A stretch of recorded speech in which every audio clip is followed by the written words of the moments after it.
శ్రీశైలేశదయాపాత్రం ధీభక్త్యాదిగుణార్ణవం యతీంద్రప్రవణం వందే రమ్యజామాతరం మునిం లక్ష్మీనాథసమారంభాం నాథయామునమధ్యమాం అస్మదాచార్యపర్యంతాం వందే గురుపరంపరాం యో నిత్యమచ్యుతపదాంబుజయుగ్మరుక్మం వ్యామోహతస్తదితరాణి తృణాయ మేనే అస్మద్గురోర్భగవతోస్య దయైకసింధోః రామానుజస్య చరణౌ శరణం ప్రపద్యే మాతాపితా యువతయస్తనయా విభూతిః సర్వం యదేవ నియమేన మదన్వయానాం ఆద్యస్య నః కులపతేర్వకులాభిరామం శ్రీమత్తదంఘ్రియుగళం ప్రణమామి మూర్ధ్నా భూతం సరశ్చ మహదాహ్వయభట్టనాథ శ్రీభక్తిసారకులశేఖరయోగివాహాన్ భక్తాంఘ్రిరేణుపరకాలయతీంద్రమిశ్రాం శ్రీమత్పరాంకుశమునిం ప్రణతోస్మి నిత్యం. పితామహస్యాపి పితామహాయ ప్రాచేతసాదేశఫలప్రదాయ శ్రీభాష్యకారోత్తమదేశికాయ శ్రీశైలపూర్ణాయ నమో నమస్తాత్.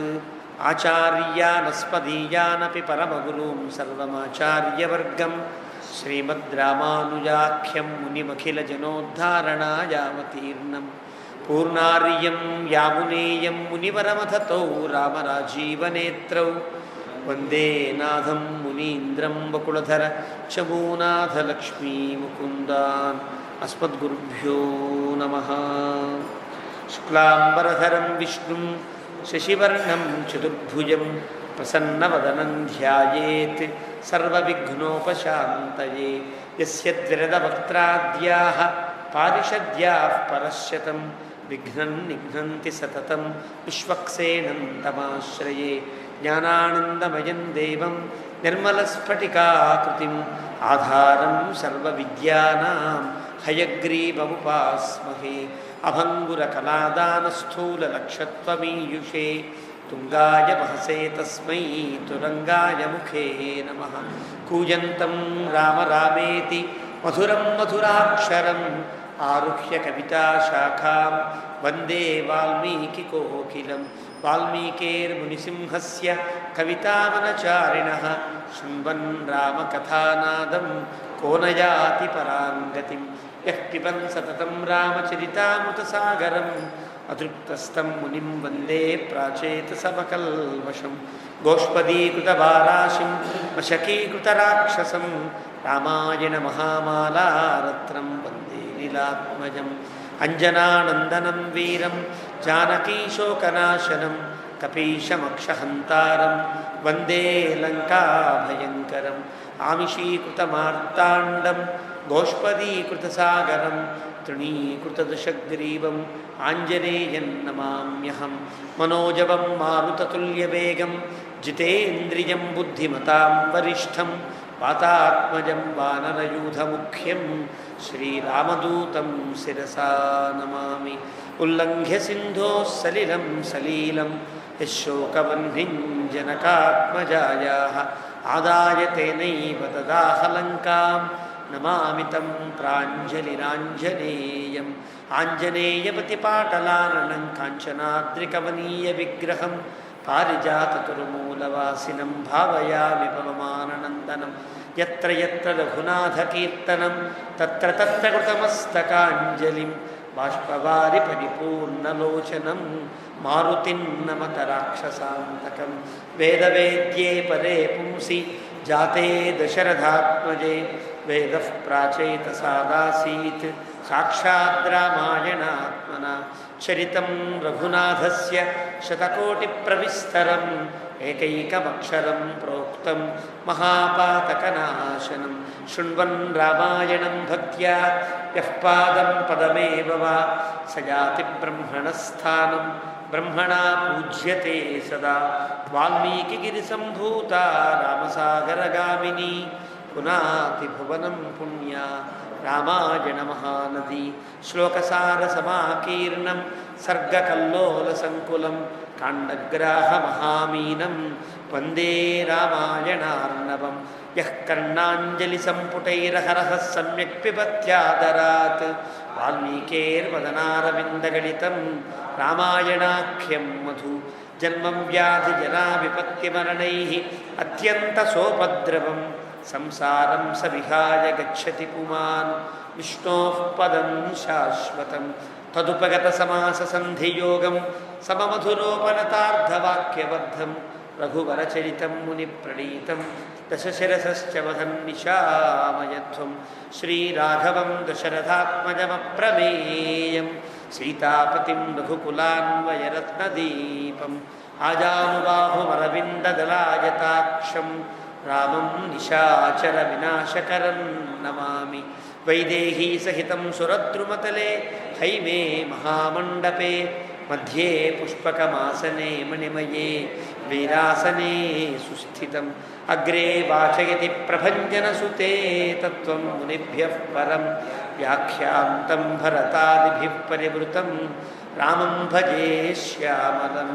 వామాంకస్థితజానకిం పరిలసత్కోదండదండం కరే చక్రం చోర్ధ్వకరేణ బాహుయుగళే శంఖం శరన్ దక్షిణే బిభ్రాణం జలజాతపత్రనయనం భద్రాద్రిమూర్ధ్ని స్థితం కేయూరాదివిభూషితం రఘుపతిం సౌమిత్రియుక్తం భజే ఆపదామపహర్తారం దాతారం సర్వసంపదాం లోకాభిరామం శ్రీరామం భూయో భూయో నమామ్యహం తపస్వాధ్యాయనిరతం తపస్వీ వాగ్విదాంబరం నారదం పరిపప్రచ్ఛ వాల్మీకిర్మునిపుంగవం ధర్మాత్మా సత్యసంధశ్చ రామోదాశరథిర్యది పౌరుషే చ ప్రతిద్వంద్వః శరైనం జహిరావణిం సకృదేవ ప్రపన్నాయ తవాస్మీతి చ యాచతే అభయం సర్వభూతేభ్యో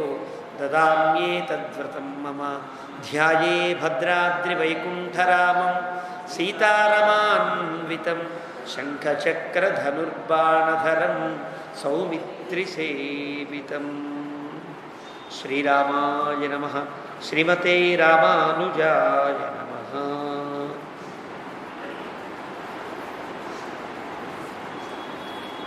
విళంబినామ సంవత్సరానికి వీడ్కోలు చెప్పే సమయం ఆసన్నమవుతుంది. సరిగ్గా ఇంకొక వారం రోజులలో విళంబి వెళ్ళిపోతుంది. విళంబి చాలా గొప్పది అని మన పెద్దలు చెప్పారు. కారణం విళంబికి ఉండేటువంటి పేరులో ఆ గొప్పతనం ఏం లేదు. విళంబి అంటే ఆలస్యము అని అర్థం, ఆలస్యంగా ఉండేవాడు అని అర్థం అంతే. కానీ ఆ విళంబిలో రాముడు పుట్టడం వల్ల ఆ సంవత్సరానికి ఇంత గొప్పతనం ఏర్పడింది. అష్టమి నవమి అందరి దృష్టిలో మామూలు తిథులండేవి, మంచి తిథులు కావు, శుభకార్యాలకు పనికిరాదు అని అంటూ ఉంటే కృష్ణ పరమాత్మ అష్టమి నాడు పుట్టి రాముడు నవమి నాడు పుట్టి ఈ రెంటికి పెద్ద ఉత్సవాలు మనకు అందించారు కదా. అలాగే రాముడు కూడా ఈ విళంబినామ సంవత్సరంలో అవతరించి మనం ఉండగా ఈ విళంబిని ఇలా చేసుకునేటువంటి భాగ్యాన్ని కలిగించాడు. అలా రామచంద్రమూర్తి యొక్క జన్మ సంవత్సరమైనటువంటి విళంబికి ఒకసారి మ్రోకరిల్లుతూ మనం ప్రారంభించేద్దాం. మనం ఈ రామాయణ ప్రవచన లహరిలో అయోధ్యాకాండలో దాదాపుగా చివరికి వచ్చాం. మనం 102 సర్గలు పూర్తయ్యాయి. 103వ సర్గకి మనం ప్రారంభం చేస్తున్నాం. ఇక్కడ రామ భరత సమాగమం, రామచంద్రమూర్తికి భరతునికి ఉండే సంవాదము అంతా కూడా ఈ 2-3 సర్గల్లో జరుగుతుంది. దాదాపుగా అన్ని కాండలలో ధర్మ ప్రబోధకమైన కాండ అయోధ్యాకాండ అయితే, అయోధ్యాకాండలో కూడా ఈ ఇద్దరి సంవాదం చాలా మరింత విలువైందిగా మన పెద్దలు దీన్ని ఉపదేశిస్తారు. అలాంటి క్రమంలో 300 సర్గ ప్రారంభమవుతుంది. వశిష్ఠః పురతః కృత్వా దారాన్ దశరథస్య చ అభిచక్రామతం దేశం రామదర్శనతర్షితః.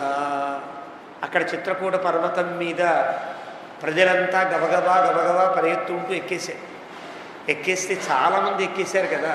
రథాల మీద రథైరన్యే గజైరన్యే అశ్వైరన్యే అని చెప్పాడు వాల్మీకి.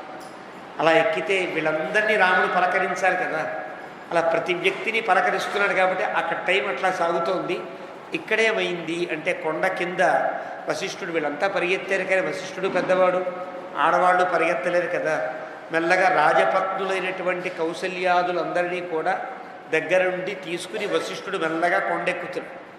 కొండెక్కుతూ ఉంటే రామచంద్రమూర్తి తర్పణాలు చేయడము దూరంగా చూశారు. ఆ తర్పణాలు చేయడం చూశారు, ఆ తీర్థాన్ని చూశారు, కొండను చూశారు. కొండ ఎక్కవలసిన అవసరం ఉన్నది.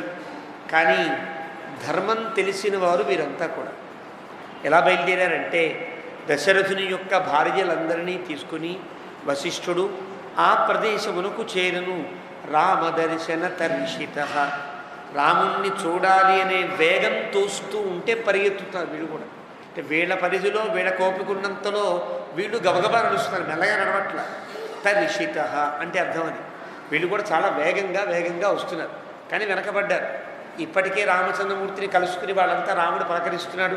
వాళ్ళందరూ వాళ్ళ బాధలు వాళ్ళు చెప్పుకుంటున్నారు, వాళ్ళు ఆనందిస్తున్నారు. చిత్రకూట పర్వతం మీద కింద ఉన్నారు. వీళ్ళంతా నేరుగా రాముడి దగ్గరికి వెళ్ళవచ్చు కదా. వీళ్ళకుండే వేగాన్ని బట్టి చూస్తే గబగబా కొండెక్కేయాలి, కానీ ఎక్కల. వశిష్ఠుడు కౌసల్యాదులంతా కూడా కొండ ఎక్కకుండా కొంచెం కుడివైపుకి తిరిగి ఎక్కడైతే రాముడు తర్పణాదులను చేశాడో అక్కడికి వెళుతున్నారు. కారణం, ఇంట్లో యజమాని కనుక ఆబ్దికాన్ని నిర్వహిస్తే, పిండ ప్రదానం చేసిన, తర్పణాలు చేసిన, ఆ తర్పణ కార్యక్రమం పూర్తయిన తర్వాత ఇంటిల్లిపాది వచ్చి అక్కడ నమస్కరించాలి, మొక్కాలి. ఇది ధర్మం, మనకు కూడా తెలుసు. స్వాములు కనుక భోజనానికి కూర్చుంటే అయ్యా ఇంటిల్లిపాది వచ్చి నమస్కరించేయండి అంటారు. భోజనం చేసేటప్పుడు ఎవరికి నమస్కారం చేయకూడదు, ఇది సామాన్య నియమం. భోజనం చేస్తూ ఉంటే కనుక గబగబా వెళ్ళి అయ్యా బాగున్నారా అని నమస్కారం చేయకూడదు. ఒకప్పుడు మాత్రమే చేయాలి. ఎప్పుడు చేయాలి? ఆబ్దికముల యందు ఆ భోక్తలు కూర్చుని ఉంటారు, బ్రాహ్మణోత్తములు కూర్చుని ఉంటారు కదా, బ్రాహ్మణార్థములు అంటారే. ఆ స్వాములు కూర్చున్నప్పుడు అప్పుడు మాత్రమే ఇంటిల్లిపాది వెళ్ళి నమస్కరించి వస్తారు. అది కాబట్టి ఇక్కడ కౌసల్యాదులంతా కూడా రాముడు తర్పణాలు పిండ ప్రదానం చేసిన తర్వాత ఏం చేయాలి? కౌసల్య వెళ్ళి ముందు అక్కడ నమస్కరించాలి. ఈ ధర్మం తెలిసిన వారు కావడం చేత కొండ మీదకి నేరుగా వెళ్ళకుండా ఆ తీర్థం వైపు వెళ్ళారు. రాజపత్యశ్చ గచ్చంత్యః మందం మందాకినీం ప్రతి దదృశు తత్ర తత్తీర్థం రామలక్ష్మణ సేవితం. అది ధర్మం. అలాగా కౌసల్య, సుమిత్ర, కైకేయి గురించి వాల్మీకి చెప్పడు. ఎందుకు చెప్పడో తర్వాత చెప్పుకుంటారు. వీరి ముగ్గురు కూడా రాజపత్నులు, తర్వాత వారంతా కూడా భోగపత్నులు అంటారు. వారంతా కూడా తీర్థానికి వెళ్ళారు. రామలక్ష్మణ సేవితం. రాముడు లక్ష్మణుడు ఎక్కడైతే తర్పణాదులను చేశారో ఆ ప్రాంతానికి వెళ్ళారు. కౌసల్య బాష్పూర్ణేన ముఖేన పరిశుష్యత సుమిత్రాం అబ్రవీద్దీనా యాశాన్య రాజయోషిత. కౌసల్యకి ఆ దృశ్యం చూడగానే కంటి నిండా నీళ్లు గుప్పుకున్నాయి. చూసింది ఆ ప్రక్కన ఉండేటువంటి సుమిత్రతో ముఖమంతా పాలినట్టుగా అయిపోయింది. సుమిత్రని తర్వాత ఉండే రాజపత్తులందరినీ సంబోధిస్తూ కౌసల్య మాట్లాడుతోంది. ఇక్కడ కూడా కైకేయి ఉంది అని వాల్మీకి చెప్పాల. ఆ తర్వాత ఇదం తేషామనాథానాం క్లిష్టమక్లిష్టకర్మణాం వనే ప్రాక్ కేవలం తీర్థం ఏతే నిర్విషయీకృతా. క్లిష్టమక్లిష్టకర్మణాం, ఎంత గొప్ప పనులైనా అనాయాసంగా చేయగలిగే రామచంద్రుడు, లక్ష్మణస్వామి, వీరిద్దరినీ కూడా మన దురదృష్టవశాత్తు నిర్విషయీకృతా, మనం తరిమేశాం. మన రాజ్యం నుండి వీళ్ళ ముగ్గురిని ఇలా అడవిలోకి తరిమేశాం కదా, ఎంత కష్టం ఇది. వనే ప్రాక్కేవలం తీర్థం. అలాంటి వాళ్ళు ఎక్కడో రాజసుఖాలను అనుభవించ యోగ్యత కలిగిన వారు ఇక్కడ అడవిలో ఈ తీర్థం దగ్గర ఇలా ఉండవలసి వచ్చిందే అని కౌసల్యకి ముందు బాధ కలిగింది. అంటే అర్థం, కౌసల్యకి ముందు ఎవరు గుర్తురావు? రాముడు కాదు, సీతమ్మ గుర్తొస్తుంది. కారణం, స్త్రీమూర్తి కదా.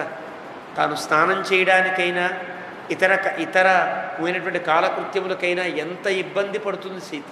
ఇక్కడ వనే ప్రాక్కేవలం తీర్థం. అయ్యో సీత ఎంత కష్టపడుతోందో అని మనస్సు కలిగి వాళ్ళందరితో అంటోంది. ఇత సుమిత్రే పుత్రస్తే సదా జలమతింద్రిత స్వయం హరతి సౌమిత్రి మమ పుత్రస్య కారణాత్. సుమిత్ర, నీ కుమారుడు ఎంత గొప్పవాడు. నీ కుమారుడు రోజు కూడా ఇక్కడి నుండి నీళ్ళు తీసుకుని వెళ్ళి పాపం సీతకి రాముడికి నీళ్ళు అందిస్తూ ఎంత కష్టపడుతున్నాడో కదా. స్వయం హరతి సౌమిత్రి. ఇక్కడెవరు నౌకరులు లేరు, ఆ సేవకులు లేరు, కింకరులు ఎవరు లేరు. లక్ష్మణుడే వెళ్ళాలి, దిగాలి, నీళ్ళు ముంచాలి, రాముడికి అంది ఇవ్వాలి, సీతమ్మకు అందివ్వాలి. ఎంత కష్టపడుతున్నాడో చూడు నీ కుమారుడు అంది. సుమిత్ర యొక్క కుమారుడు లక్ష్మణుడు కావడం చేత ముందు తాను అయ్యో మా రాముడు ఎంత కష్టపడుతున్నాడో అంటే అంతకంటే కష్టపడేవాడు లక్ష్మణస్వామి కదా. రాముడికైతే వనవాసం చెయ్యాలని నియమం ఉన్నది, కానీ లక్ష్మణస్వామికి లేదు. లేనివాడు ఎవరి కోసం చేస్తున్నాడు? రాముడి కోసమే చేస్తున్నాడు. కాబట్టి కౌసల్య ముందన్నమాట అయ్యో నీ కొడుకు ఎంత కష్టపడుతున్నాడో చూడు సుమిత్ర అంది. అన్న తర్వాత జఘన్యమపి తే పుత్ర కృతవాన్నతు గర్హిత భ్రాతుర్యదర్థ సమితం సర్వం తద్విహితం గుణై. ఇది చాలా మంచి శ్లోకం. జఘన్యమపి చాలా చిన్న చిన్న పనులు, రాజపుత్రుడు రాముడితో సమానమైన వాడు అయినటువంటి లక్ష్మణస్వామి చిన్న చిన్న నౌకరీ పనులు చేయించా. ఇల్లు ఊడవడం కానీ, పాత్రలు కడగడం కానీ, ఇలాంటివి చేయించా. బట్టలు ఉతకడం కానీ చేస్తున్నాడు. కానీ నతు గర్హిత, ఎప్పుడు కూడా తప్పు చేసేస్తున్నాను అయ్యో నాకేం కర్మ అనేటువంటి అభిప్రాయంలో లేడు. కానీ సుమిత్ర భ్రాతు యదర్థ సమితం సర్వం తద్విహితం గుణై. ఎప్పుడైనా ఎవరికైనా ఒకళ్ళు సేవ చేస్తూ ఉంటే వీడి బతుకు ఇంతే, సేవ శ్వవృత్తిరాఖ్యాత అంటుంది శాస్త్రం. ఒకడి కింద పని చేయడం కుక్క బతుకు అంటుంది శాస్త్రంలో. శ్వవృత్తి అంటే కుక్క బతుకు అని అర్థం. కానీ భగవంతుని పట్ల సేవ చేయడం సేవ స్వవృత్తిరాఖ్యాత. స్వవృత్తి వేరు, స్వవృత్తి వేరు కదా. స్వవృత్తి అంటే నీచమైన బతుకు. ఒకడి కింద పనిచేస్తున్నామంటేనే వాడు అవమానాలు అన్నీ పడాలి కదా. వాడి తిట్లు, వాడు చేసేటువంటి అల్లర్లు అన్నీ పడాలి. అది అందువల్ల లోకంలో సేవ అనేది స్వవృత్తి, కుక్కపాటులా ఉంటుంది అనేటువంటి శాస్త్రమే సేవ స్వవృత్తిరాఖ్యాత. సేవ స్వవృత్తి అవుతుంది అంటే మన వృత్తి, మన ధర్మం అదే. ఎందువల్ల ఆత్మకు వేదాంతములో ఏది గుణము అంటే భగవంతునికి సేవ చేయడమే గుణము. సేవ ఎప్పుడూ కూడా రెండు భావాల మీద ఆధారపడి ఉంటుంది. విధిగా చేసే సేవ కష్టంగా అనిపిస్తుంది, ఇష్టంగా ఉండే సేవ చాలా ఆనందంగా అనిపిస్తుంది. ఇష్టపడి చేసే సేవలో కష్టం అనిపించదు, తక్కువదనం అనిపించదు. తల్లి పిల్లవాడికి ఇష్టంగా చేసేటువంటి సేవ ఎంత నీచంగా అనిపిస్తుంది సామాన్యంగా. అదే ఇంకొక పిల్లవాడికి ఏదన్నా మలమూత్రాలు విసర్జించినప్పుడో తన మీద ఏదైనా ఇబ్బంది పెట్టినప్పుడో అనిపిస్తుంది. కానీ తన పిల్లవాడప్పుడు అనిపించే అవకాశం ఉండదు. కారణం ఇష్టం అక్కడ ప్రవర్తిస్తుంది. ఇష్టం ఉన్నప్పుడు సేవ స్వవృత్తి అవుతుంది, ఇష్టం లేని చోట సేవ స్వవృత్తి అవుతుంది. కానీ లక్ష్మణస్వామి చేసే సేవ ఇష్టముతో కూడినది కాబట్టి కష్టం అనుకోడు కదా. కాబట్టి లక్ష్మణుడికి తద్విహితం గుణై. ఇక నుంచి లక్ష్మణస్వామి యొక్క గుణాలని పెంపొందించేటట్టుగా, లక్ష్మణుడికి ఉండేటువంటి కీర్తిని మరింత పెంపొందించేటట్టుగా అతని సేవ సాగుతోంది అంటూ సుమిత్రకి కౌసల్య చెప్పింది. అధ్యాయమపి తే పుత్ర క్లేశానాం అతథోచిత నీచానర్థం సమాచారం సజ్జం కర్మ ప్రముంచతు. అంత గొప్పవాడు లక్ష్మణుడు. లక్ష్మణుడికి ఈ గతి పట్టకూడదు, ఇలాంటి స్థితి ఉండకూడదు. ఇక్కడ లక్ష్మణస్వామి మళ్ళీ అయోధ్యకు వచ్చేయాలంటే వస్తాడా? రాడు. రాముడిని తీసుకెళ్ళాలి. కాబట్టి నీ కుమారుడికి ఈ బాధ లేకుండా చేయవలసిన బాధ్యత మనందరి మీద ఉన్నది అంది కౌసల్య. అంటే మా రాముడిని వెనక్కి తీసుకొద్దాం అంటే స్వార్థం అవుతుంది. కానీ లక్ష్మణుడిని ఇక్కడ ఉంచడానికి వీల్లేదు సుమిత్ర, మనం తీసుకువెళ్ళిపోదాం అంది సుమిత్రతో. సుమిత్రకి తెలియదా లక్ష్మణస్వామి రావాలంటే రాముడిని తీసుకువెళ్ళాలి అంటే ప్రిపేర్ చేస్తోంది వీళ్ళందరినీ కూడా. ఎలాగైనా సరే ఏడిచో బామాలో తల్లి ఏడిస్తే రాముడు ఊరుకుంటాడా?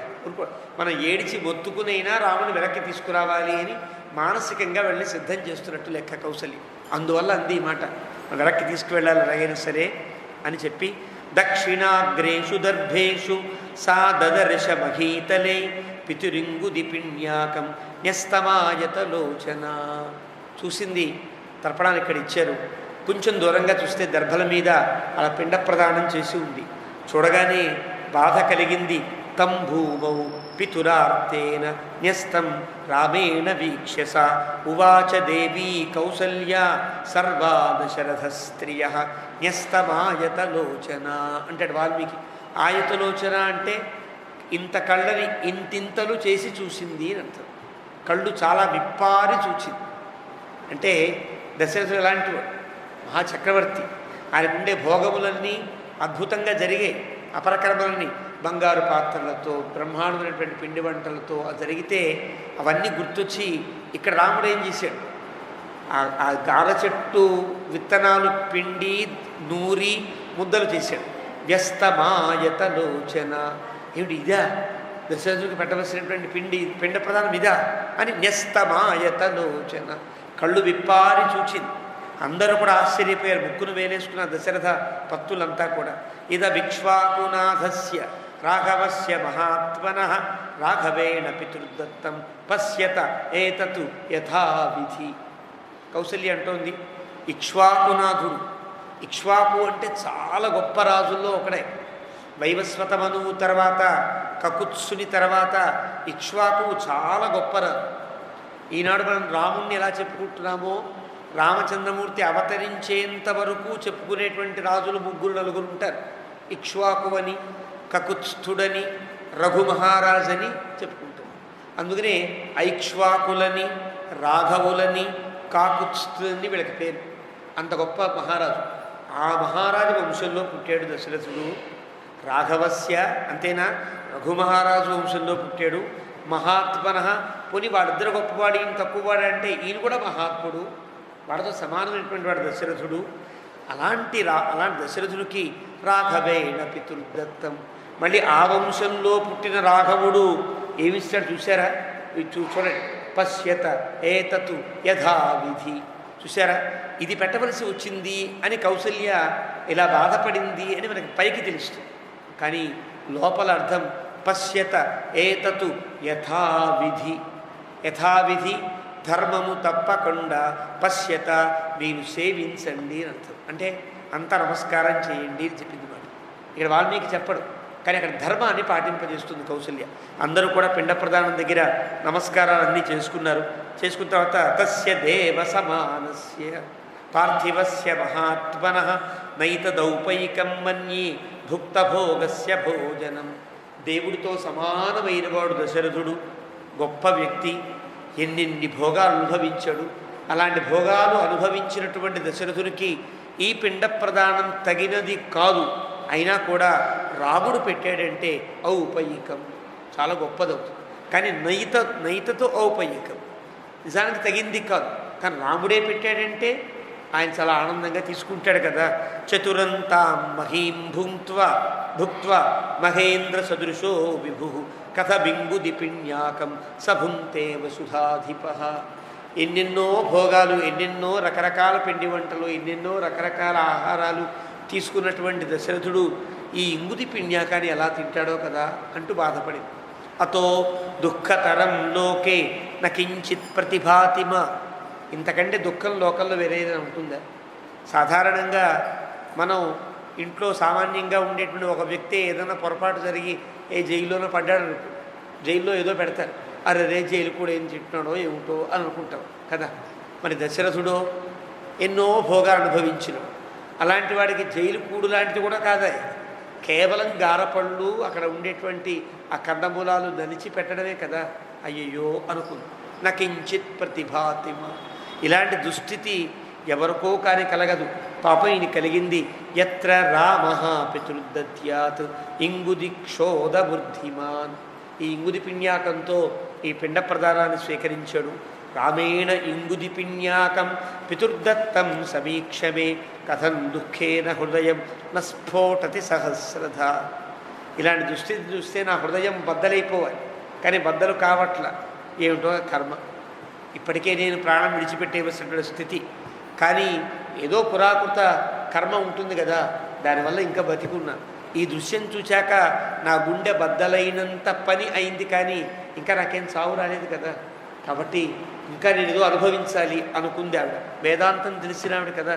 కాబట్టి ఆ రకంగా శృతిస్తు కల్వియం సత్య లౌకికీ ప్రతిభాతిమ యదన్న పురుషో భవతి తదన్నాస్తస్య దేవత. రాముడు ఏ మాట అన్నాడో గత సర్గలో అదే మాట కౌశల్య ఇక్కడ అంటుంది. విని అన్న మాట కాదు, రాముడికి ఈ మాట నేర్పిన ఆవిడే ఈవిడే. అదే ఆశ్చర్యం. రామచంద్రమూర్తి ఎప్పుడూ కూడా భగవంతునికి నివేదన కాని పదార్థము తినలేదు. అయోధ్యాకాండ చూస్తే మనకు తెలుస్తుంది. కౌసల్య ఎప్పుడు ఇంట్లో జాయమానా జనార్దనం తత్ర సహపత్న్యా విశాలాక్ష్యా నారాయణముపాగమతు. వాల్మీకి చాలా స్పష్టంగా చెప్తాడు. కౌసల్య ఆ శ్రీ మహావిష్ణువుని ప్రార్థన చేస్తూ ఉన్నదని 3-4 సర్గల్లో అదే పనిగా అక్కడ నివేదన పెట్టందే ఏది ముట్టదు. ఆ నివేదన పెట్టాలి, రాముడికి పెట్టాలి.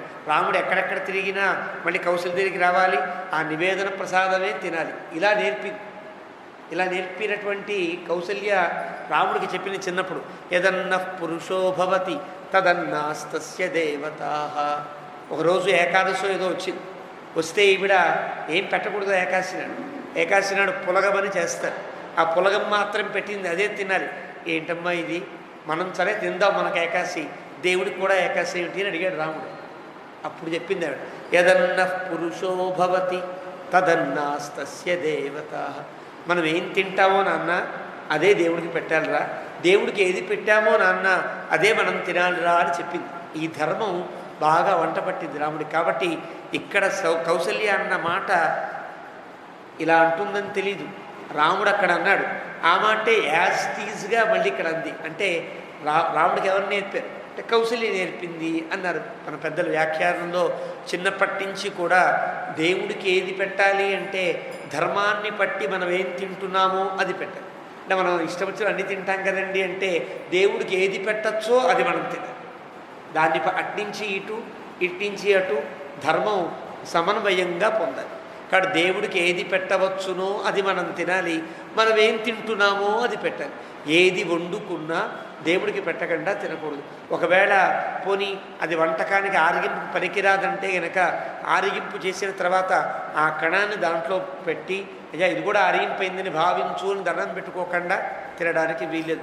ఈ దోషాలు ఉండకూడదని ఆడవాళ్ళని వంట చేసేటప్పట్లో ఆడవాళ్ళే వంట చేయాలా మగాళ్ళు ఎందుకు చేయకూడదని మాట తర్వాత పక్కన పెడతాం. ఎవరు వంట చేసినా కూడా దైవాన్ని స్మరిస్తూ వంట చేయండి అని చెప్పారు. అందువల్ల విష్ణు సహస్రనామ స్తోత్రాన్ని పారాయణ చేస్తూ వంట చేసేవారు. మా నాయనమ్మ గారికి సహస్రనామం ప్రారంభించి వంట అయ్యేంత వరకు సహస్రనామం చేసేవారు. అంటే అర్థం ఏంటి, సహస్రనామం అయిపోయినా మళ్ళీ ప్రారంభించి వంట నివేదనకి ఎక్కడ దాకా పెట్టాలో ఎన్ని మార్లు అయితే ఎన్ని మార్లు, వంటని బట్టి ఆలస్యం అవుతుంది, వంటని బట్టి సరిపోతుంది. అలాగా సహస్రనామాన్ని పఠిస్తూ వంటను చేసేవారు. అప్పుడు సహస్రనామాన్నో లేదా భగవన్నామాన్నో కీర్తిస్తూ వంట చేస్తే గనక ఆ ఇంట్లో ఆరాధన లేకపోయినా ఆరగింపు చేయకపోయినా కూడా అది ఆరగింపుతో సమానమైన పదార్థమై వాళ్ళు తినడానికి యోగ్యమవుతుంది. కాబట్టి ఒక్కోసారి ఇంట్లో ఆరాధన ఉండవు అందరిళ్లలో, కానీ ఇలా కనుక వంట చేస్తే అది దేవునికి నివేదన అయినట్టు అవుతుంది. మనం పాపం తిన్నట్టు కాదని మన పెద్దలు భగవన్నామస్మరణతోనే చేయండి. అక్కడ సీరియల్ పెట్టి అటో కన్ను ఇటో కన్ను వేసి ఏదో చెవుల్లో ఏదో పెట్టుకుని వింటూ అలా వినేవి ఇలా వింటూ ఉంటే వంట చేసేంత వరకైనా అది యోగ్యమైన పదార్థం. యుక్తాహార విహారస్య యుక్త చేష్టస్య కర్మసు అంటాడు భగవద్గీతలో కృష్ణ పరమాత్మ. ఎవరు ఆహార నియమాన్ని జాగ్రత్తగా పాటిస్తారో వాడు తరిస్తారు. అంటే ఆహార నియమానికి మోక్షానికి సంబంధాన్ని చెబుతాడు భగవద్గీతలో. ఆహారాన్ని పట్టే శరీరం పెరుగుతుంది, శరీరాన్ని పట్టే శరీరంలో ఉండే పండిన ఆహారాన్ని పట్టే భావాలు కలుగుతాయి. కోపమా, క్రోధమా, శాంతమా, బీభత్సమా, భయానకమా, శృంగారమా, ఏదైనా ఆహారం వల్ల కదా మార్పులు ఏర్పడతాయి. పోనీ ఇవన్నీ పక్కన ఉంటే మనస్సు ఎలా ఉంటుందంటే మనస్సు కూడా మనం తిన్న ఆహారంలో 6వ భాగం సారభూతమై అది మనస్సు. చాందోగ్యం చెప్పింది ఆహారంలో 6వ వంతు 6వ సారభూతమైనది మనస్సుగా పరిణమిస్తుంది. మనస్సు ఉండదు ఎప్పుడు కూడా. మనస్సు ఎలా ఉంటుంది, తినే ఆహారము సారమై మనస్సులా పరిణమిస్తూ ఉంటుంది. ఆహారం తగ్గించిన కొద్దీ మనస్సు ఉండదు. మనస్సుకు ఉండే రూపమేది ఆహార సారం. అందునే మీరు ఆహారం తినడం 4 రోజులు మానేస్తే మనస్సు ఏం పనిచేయదు. మనస్సు పనిచేయకపోతే ఏమీ చేయలేరు. ఓపిక ఉండదు, బలం ఉండదు, చెవి వినిపించదు, కళ్ళు కనిపించవు. ఎందువల్ల ఏర్పడుతుంది? మనస్సు తయారు కాదు. మనస్సు తయారు కావాలంటే ఆహారం తీసుకోవాలి. మనస్సు మంచిదైతే అన్నీ మంచి అవుతాయి. మనోహి హేతు సర్వేషాం ఇంద్రియాణం ప్రవర్తనే. సుందరకాండలో హనుమ చెబుతాడు, మనస్సే కదా అన్నింటిలో ప్రవర్తింపచేస్తుంది. కన్ను ఏదైనా చూస్తోంది అంటే మనస్సు చెప్తుంది. మనస్సు యొక్క సంకేతం లేకుండా కన్ను చూడదు, చెవి వినదు, ఏది చెయ్యి. కానీ ఇంద్రియాణం ప్రవర్తనే మనోహి హేతు, మనస్సు కదా కారణమని హనుమ చెబుతాడు. సుందరకాండ 16వ సర్గకి ముందు 14, 13 సర్గలోను. అందుకనే మన పెద్దలు చెప్తారు, మనోహి హేతు సర్వేషాం ఇంద్రియాణం ప్రవర్తనే కాకుండా కారణం బంధమోక్షయో మనయేవ మనుష్యాణం కారణం బంధమోక్షయో. మనస్సే ఈ బంధం తగలాలన్నా మనస్సే కారణం, ఇది విడిబడి మోక్షాన్ని పొందాలన్నా మనస్సే కారణం అని చెప్తారు. ఆ మనస్సు బాగుండాలంటే సరైన ఆహారం ఉండాలి, సరైన ఆహారం అవ్వాలంటే భగవన్ నివేదన జరగాలి అని మన పెద్దలు చాలా జాగ్రత్తగా ఇంట్లో దేవుణ్ణి పెట్టుకోండి, ఆరాధన చేసుకోండి, నివేదన చేయండి, చక్కగా తినండి అని చెప్పారు. కాబట్టి ఇది తెలిసినటువంటి నేర్పింది రాముడికి చిన్నప్పటి నుంచి. కాబట్టి యదన్నః పురుషో భవతి. పాపం రాముడు అదే తింటున్నాడు కాబట్టి రాముడు తినే అన్నమే దేవసమానుడైన దశరథుడికి అదే పెట్టాడు. తప్పేముంది అని మనస్సులో ఒక సర్దుబాటు చేసుకుంది ఆవిడ. చేసుకుని ఏవమార్తాం సపత్న్యస్తాః జగ్గురాశ్వాస్యతాం తదా దదృశుశ్చాశ్రమే రామం స్వర్గచ్యుతమివామరం. మెల్లగా అక్కడ నమస్కారం చేసుకున్నారు. మెల్లగా కొండెక్కి ఆ దూరంగా చూస్తే రాముడు అక్కడ కూర్చుని ఉన్నాడు. స్వర్గచ్యుతమివామరం, పరమపదము నుండి కిందకి దిగి వచ్చిన పరమాత్మ వలె ఉన్నాడు. ఇది తత్వార్థం అని అంటారు. పైకి కనిపించే అర్థం స్వర్గచ్యుతమివ అమరం, స్వర్గాన్ని విడిచి వచ్చిన దేవేంద్రుడి వలె ఉన్నాడు అని. దేవేంద్రుడితో సమానము అంటుందా కౌసల్య? అనదు. కౌసల్య లౌకికమైనటువంటి సుఖాల కోసం ప్రాకులాడిన ఆవిడ కాదు. మనకి బాలకాండ చూసినా అయోధ్యాకాండ చూసినా అర్థమవుతుంది. ఎప్పుడు పాపం కాషాయం బట్ల కట్టుకోలేదు తప్ప పాప ఆడ సన్యాసినిలా ఉన్నది.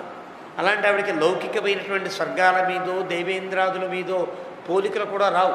ఆవిడకి ఎప్పుడు ధ్యాయమాన జనార్దనం. శానచ్ ప్రత్యయం అంటారు సంస్కృతంలో. ఒక్కొక్క ప్రత్యయానికి ఒక్కొక్క అద్భుతమైనటువంటి అర్థం ఉంటుంది. దీన్ని శానచ్ అంటారు. ధ్యాయమాన అని అర్థం.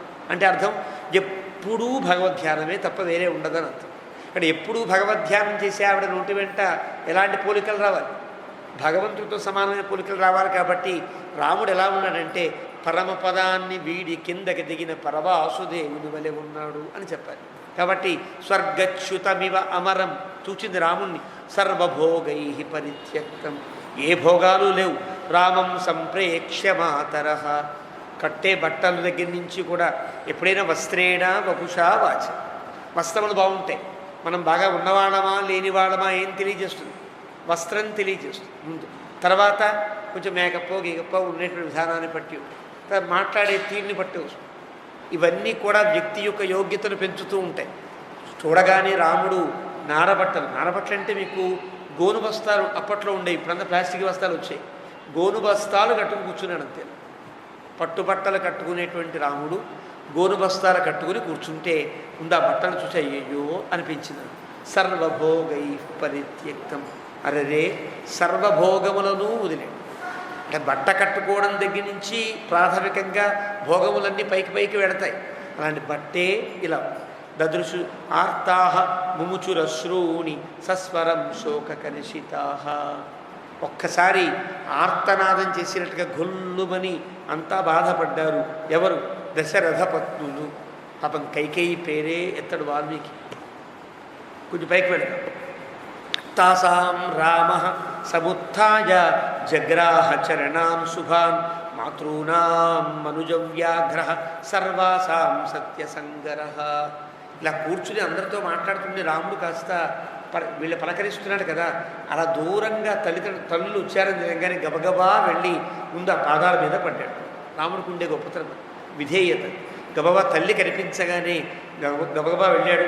మాతృనాం జగ్రాహ చరణాం శుభాన్.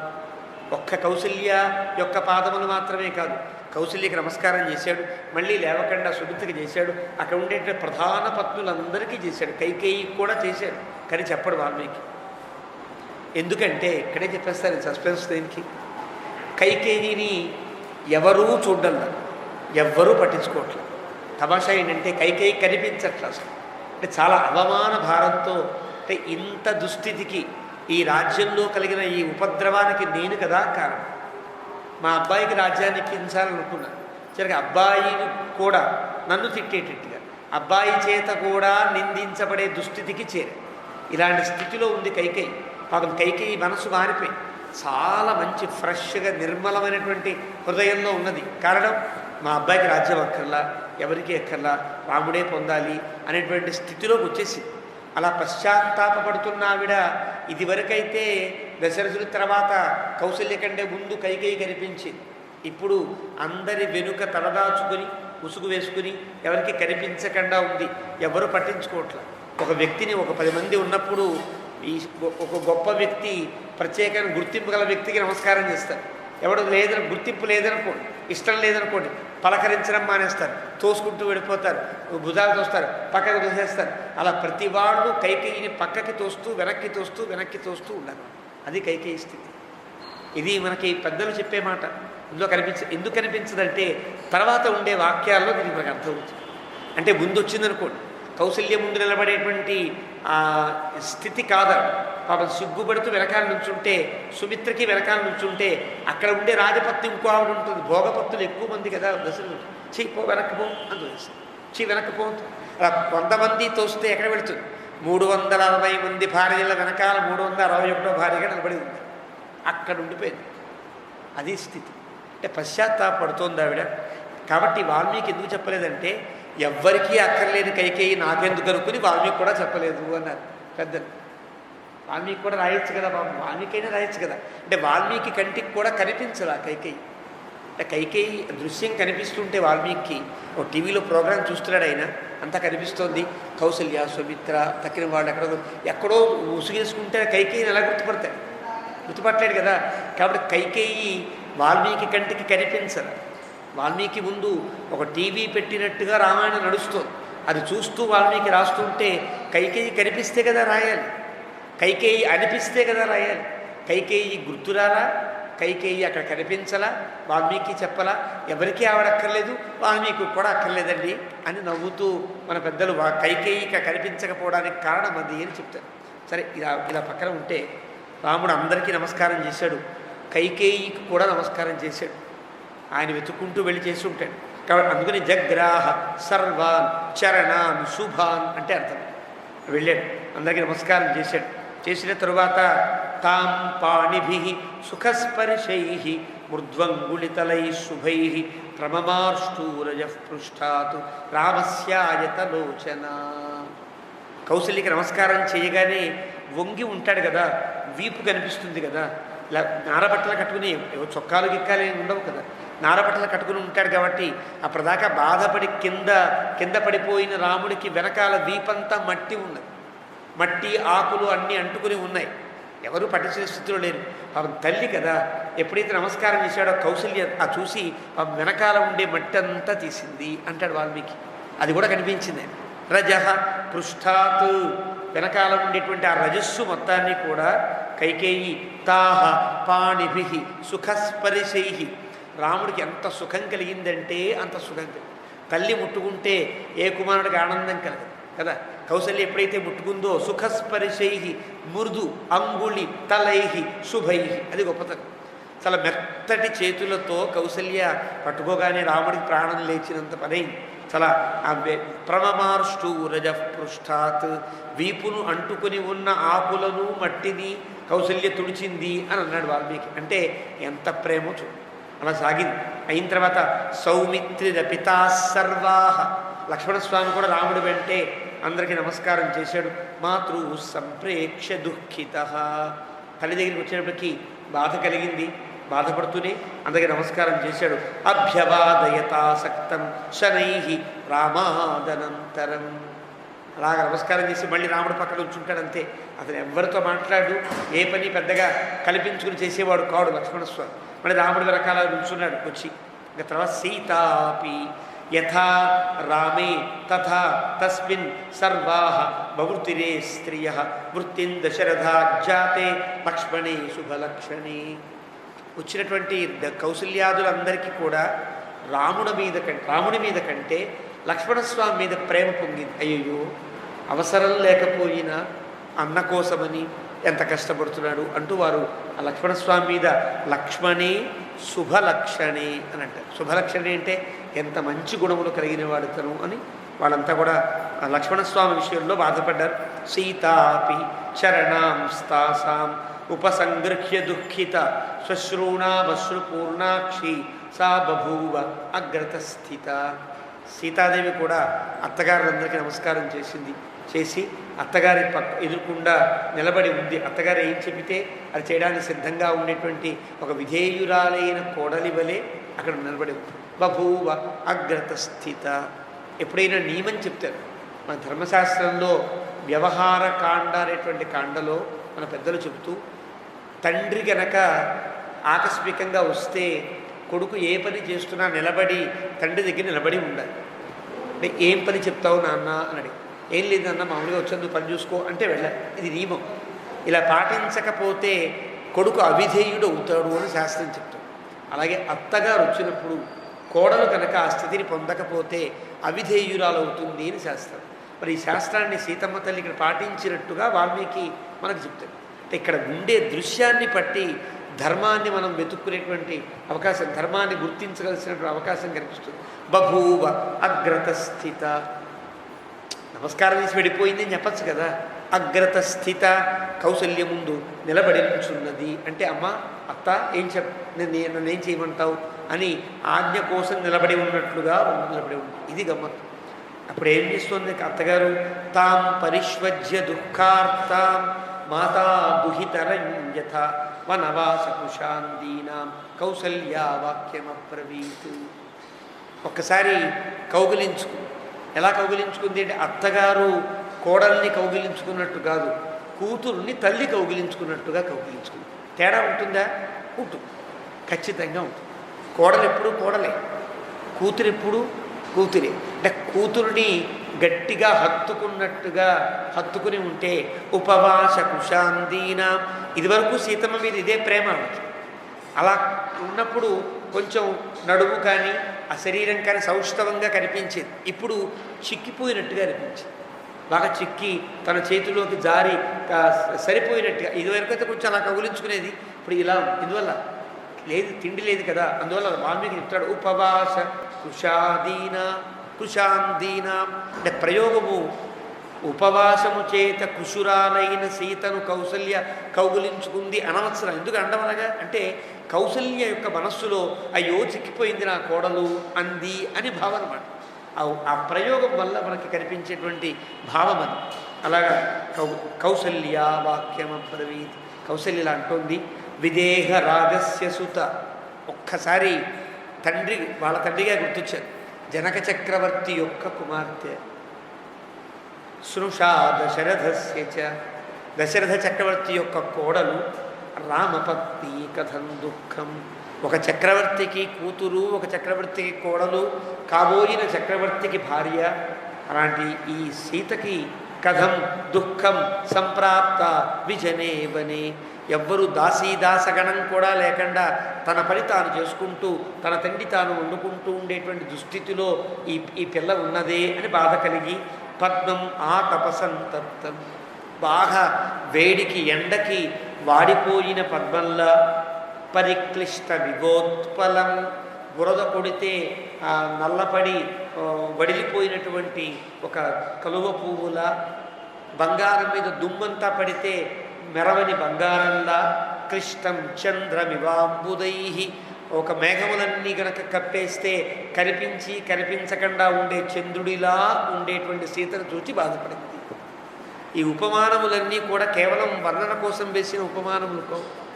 ఒక్కొక్క ఉపమానము ఒక్కొక్క దానికి సంకేతమై ఉంది. పద్మం ఆతపసంతప్తం అంటే సహజమైనటువంటి లావణ్యము కలిగినటువంటి సీతకి లావణ్యము తగ్గింది. అత్తగారు చూస్తారు కదా, ఎంతో ముద్దుగా అందంగా ముగ్ధ మనోహరంగా ఉండే సీత గట్టిక నేల మీద తినే తిండి, చలిలో స్నానం ఉంటే ఎలా ఉంటుంది శరీరంలో? నాజూకుతనం ఉంటుంది. ఆ నాజూకుతనం పోయింది అని చెప్పడం కోసం పద్మం ఇవ ఆ తపసంతం వాల్మీకి ప్రయోగంలో ఉండే విశేషాలు ఇవే. అలా ఉంది. రెండోది పరిక్లిష్ట విభోత్పలం, బురద కొట్టిన కలువ పువ్వులా ఉన్నది. అంటే అక్కడ ఉంటే ఎన్నెన్ని ఆభరణాలు, ఎన్నెన్ని సెంట్లు, ఎన్నెన్ని సుగంధాలు. ఆ సుగంధాల మైపూతలేమీ లేవు కదా, బురద మట్టి అలా దుమ్ముంటే దుమ్మంతా గమనించింది. ఒక్కసారి కౌగిలించుకోవడంతోనే శరీరము లావణ్యము తగ్గింది అనుకుంది. అయ్యయ్యో శరీరం అంతా బురద బురదగా మట్టి మట్టిగా ఉందే నా తల్లికి అనుకుంది. కాంచనం రజసాధ్వస్తం, ఇది అందమైన పని. ఒక దుమ్ము పడిన బంగారంలా ఉన్నది అంటారు. దుమ్ము పడినా బంగారం బంగారంగా బాగుంటుంది. ఎప్పుడైనా మీరు గమనించండి, బంగారం మీద దుమ్ము పడినా చాలా అందంగా ఉంటుంది. ఇలా ఉన్నప్పటికి కూడా అందంగా ఉంది అని అర్థం. అది అర్థం. ఈ మూడు విశేషాలకు ఉండేటువంటి తాత్పర్యములవి. అలాగా సీతమ్మని దగ్గరకు చేర్చుకుని కౌసల్య దుఃఖపడింది. ముఖంతే ప్రేక్ష్యమాం శోకో దహత్యగ్నిరివాశ్రయం భృశం మనసి వైదేహి వ్యసనారణి సంభవ. నిప్పెక్కడ పుడుతుంది అంటే ఒక కట్టెని ఇంకో కట్టెతో గట్టిగా రాపిడి చేస్తే నిప్పు పుడుతుంది. నా హృదయం అనేటువంటి కింద ఉండే అధరారణిని, నా దుఃఖం అనేటువంటి పైన పెట్టిన ఉత్తరాన్ని బాగా అరగదీస్తే నా గుండెల్లోనే మంట పుట్టింది. ఎక్కడో మంట అయితే ముందు ఒళ్ళు కాలితే అది గుండెలు కాలుతాయి, గుండెల్లోనే మంట పుడితే ముందు గుండె కాలిపోతుంది కదా. కాబట్టి ఇప్పుడుండే దుఃఖం ఎలా ఉంది అంటే సీత, నా గుండెలోనే నిప్పు పుట్టినట్టుగా ఉంది, నీ ముఖాన్ని నేను చూడలేకపోతున్నాను. కాబట్టి దహతి ఇవ అగ్ని ఇవ ఆశ్రయం భృశం మనసి, నా గుండె మండిపోయి నిప్పుల్లో కాలిపోతున్నట్లుగా ఉంది నిన్నిలా చూస్తుంటే అని కౌసల్య ఆ వైదేహితో సీతమ్మ తల్లితో ఉంది. బ్రువంత్యామేవం ఆర్తాయాం జనన్యాం భరతాగ్రజ పాదావాసాద్య జగ్రాహ వశిష్ఠస్య చ రాఘవ. మళ్ళీ రాముడు ఏం చేశాడంటే మళ్ళీ కౌసల్య ఈ స్థితిలో ఇంకా ఇంకా ఇంకా మాట్లాడేస్తే ఎట్లా, అందరికీ మళ్ళీ దుఃఖం ఏర్పడిపోయి మళ్ళీ వనవాసానికి ఆటంకం కలుగుతుంది. కాబట్టి మళ్ళీ వంగి రాముడు కౌసల్య పాదాలు పట్టుకున్నాడు. అంటే అమ్మాయి ఇంకా ఆపేసి బాధపడకండి, బాధపడుతున్న కొద్దీ బాధలు కొనసాగుతూ ఉంటుంది అన్నట్లుగా మళ్ళీ పాదావాసాద్య పాదాలు పట్టుకుని మళ్ళీ లేచి ఎప్పుడైతే రాముడు పాదాలు పట్టుకున్నాడో కౌసల్య ఆపేసింది. రాముడు ఆపమన్నాడని గుర్తించింది. అది ఇంకా పాపం మాట్లాడుతూ ఉండేది. పెద్దావిడ కదా, ముసలావిడకు ఉండేటువంటి ధోరణి మనకు తెలుస్తుంది. లోపల ఉండే ప్రేమంతా కూడా కార్యముల ద్వారా వాళ్ళు చెప్పలేరు, పాటల ద్వారా చెబుతారు. మనకి అందుకని అబ్బా సోది పెట్టేస్తుందండి మా ముసలావిడ అనిపిస్తుంది మనకి. కానీ పాపం వాళ్ళు ఇప్పటిదాకా మన కోసం సేవ చేసిన వాళ్ళు ఇంకా చెయ్యలేక మనం చెయ్యడానికి ఏవో సలహాలు ఇద్దామని పాపం వాళ్ళ అవస్థ వాడు పడుతూ ఉంటారు. అలా కౌసల్య అలాగా ఇంకా ఎంత మాట్లాడుతుందో అని మళ్ళీ రాముడు ఒకసారి పాదాలు పట్టుకునేటప్పటికీ కౌసల్య ఊరుకుంది. పక్కన వీళ్ళందరికీ నమస్కారం చేసిన తర్వాత వశిష్ఠ మహర్షిని అప్పుడు చూచాడు రాముడు. వశిష్ఠ మహర్షి దగ్గరికి వెళ్ళాడు, ఆయనకి పాదాలకు నమస్కారం చేశాడు. పురోహితస్య అగ్ని సమస్య వై తదా బృహస్పతేరింద్ర ఇవామరాధిప ప్రగృహ్య పాదౌసు సమృద్ధ తేజస సహైవ తేనోపవివేశ రాఘవ. వశిష్ఠుడు నమస్కారం చేశాడు. దేవేంద్రుడు బృహస్పతికి నమస్కారం చేసినట్లుగా. అంటే అర్థం, సకల సౌఖ్యములతో ఉండే దేవేంద్రుడు ఎంత ఆనందంగా బృహస్పతికి నమస్కారం చేస్తాడో, వనవాసమును కూడా సుఖముగా అనుభవించ నేర్చినటువంటి రాముడు అంత ఆనందంగానూ వశిష్ఠుడికి నమస్కారం చేశాడంటే, అయ్యో వశిష్ఠ నాకు ఈ గతి పట్టింది అనే బాధ రాముడిలో ఏమీ లేదని చెప్పడం కోసం ఆ ఉపమానాన్ని వాల్మీకి వాడతారు. అలా నమస్కారం చేసి ముందు ఆయన కూర్చోబెట్టాలి కదా, తను అనుకున్న గద్దె మీద ముందు ఆయన కూర్చోబెట్టి ఆయన అనుమతితో తేన ఉపవివేశ రాఘవ. అది అర్థం. రాముడు కూర్చుంటే వశిష్ఠుడు పక్కన కూర్చున్నాడు కాదు, వశిష్ఠునితో పాటుగా ఆయన అనుమతిని పొంది రాముడు కూడా ఉపవివేశ పక్కనే కూర్చొనెను. ఆ గద్దె మీద వశిష్ఠుడు మధ్యలో కూర్చున్నాడు, ఒక పక్క రాముడు కూర్చున్నాడు. అది అర్థం. నిజానికి సహైవ గురువుతో సమానంగా కూర్చున్న రాదు, ఎప్పుడు కూర్చోవచ్చు, ఆయనే అనుమతిస్తే కూర్చోవచ్చు. అది చెప్పడం కోసం మనకి సహైవ తేన ఉపవివేశ రాఘవ అంటే వశిష్ఠుని యొక్క ఆజ్ఞ మేరకు కాదనలేక రాముడు ఆ వశిష్ఠుని పక్కన కూర్చొనెను. ఇది మనకు తెలియాలి. కాబట్టి సహ అనే ప్రయోగం ఇంత భావాన్ని తెలియజేస్తుంది. తతో జఘన్యం సహితై సమంత్రిభిః పురప్రధానైశ్చ తథైవ సైనికైః జనేన ధర్మజ్ఞతమేన ధర్మవాన్ ఉపోపవిష్టో భరతస్తదాగ్రజం.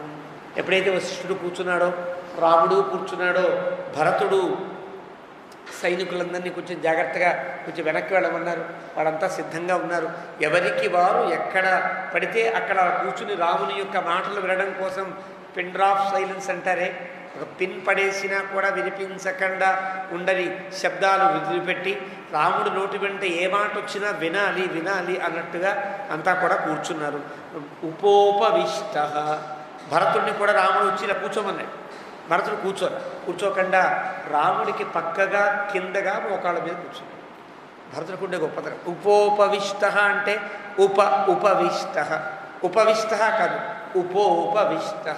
రాముడికి సమీపంలో కిందగా భరతుడు కూర్చున్నాడు.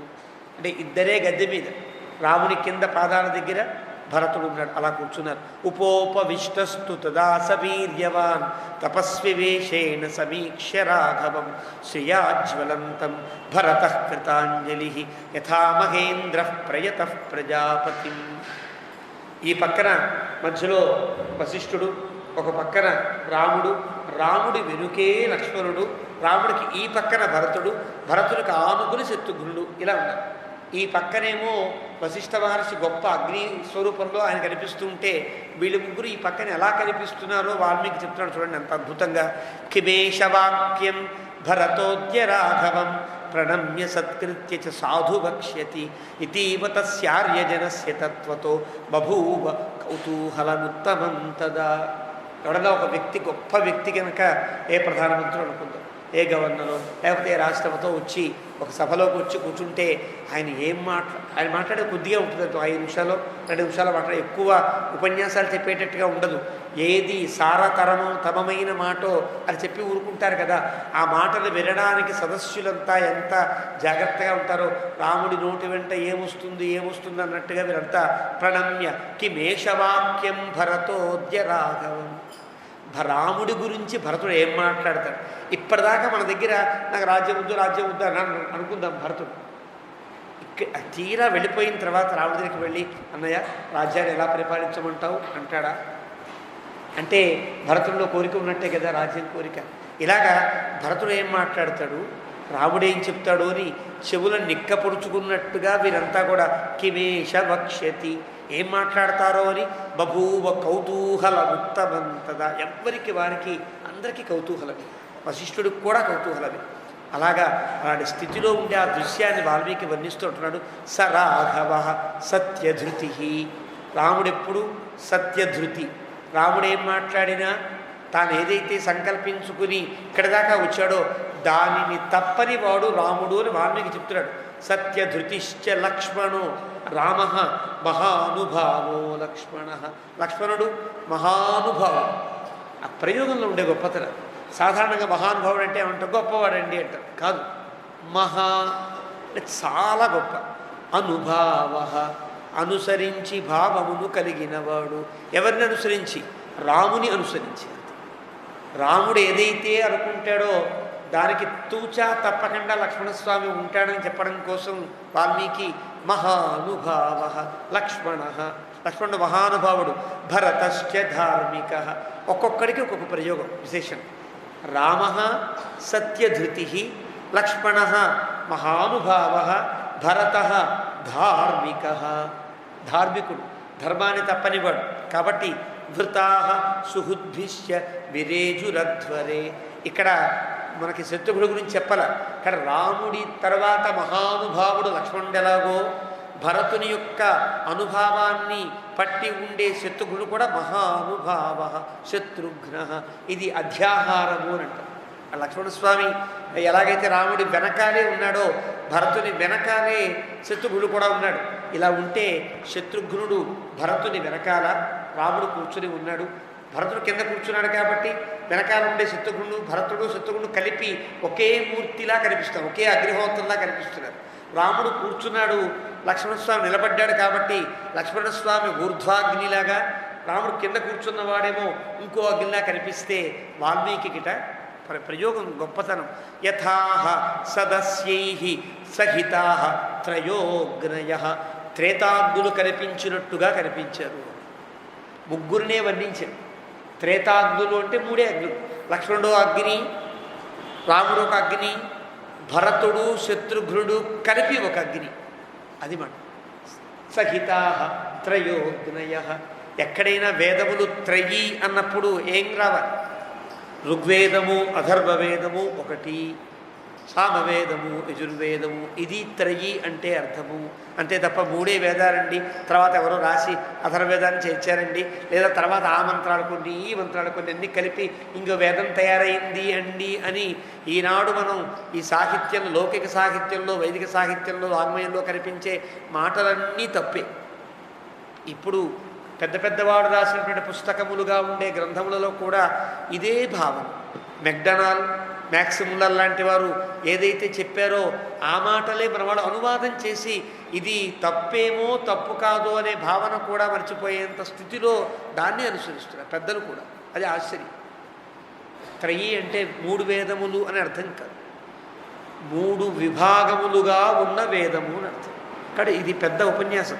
ఇక్కడ వాల్మీకి త్రయోగ్నయ అని ఎందుకన్నాడు? నలుగురు అన్నదమ్ములంటే పాపం శత్రుఘ్నుడు అవసరం లేదా అంటే కాదు, శత్రుఘ్నుడు భరతుడు కలిపి ఒకే ఒక్క అగ్ని. కారణం, ఇద్దరూ కూర్చుని ఒకరి వెనక ఒకరు కలిసినట్టుగా ఉన్నారు. కానీ లక్ష్మణుడు నిలబడి ఒక అగ్నిలా, రాముడు గద్దె మీద కూర్చుని ఒక అగ్నిలా ఉంటే త్రయోగ్నయ, మూడు అగ్నుల్లాగా త్రేతాగ్నుల్లా ప్రకాశించారు. ఈ పక్కన కూర్చున్నటువంటి బ్రహ్మగారులాగా వశిష్ఠుడు ఉన్నాడు. ఒక బ్రహ్మ యొక్క నేతృత్వంలో, ఒక బ్రహ్మ యొక్క ఆర్త్విజంలో జరిగేటువంటి మహాయజ్ఞంలాగా కనిపించింది అందరికీ కూడా. మూడు అగ్నులు ప్రకాశిస్తున్నట్టుగా కనిపించింది అని వాల్మీకి తనకు కనిపించిన ప్రయోగాన్ని మనకి 32వ శ్లోకం ద్వారా ఈ 103వ సర్గకి ముగింపులో చెప్పాడు. అథ చతురుత్తర శతతమ సర్గ, 104వ సర్గ ప్రారంభం. తంతు రామ సమాజ్ఞాయ భరతం గురువత్సలం లక్ష్మణేన సహ భ్రాత్ర ప్రష్టుం సముపచక్రమే.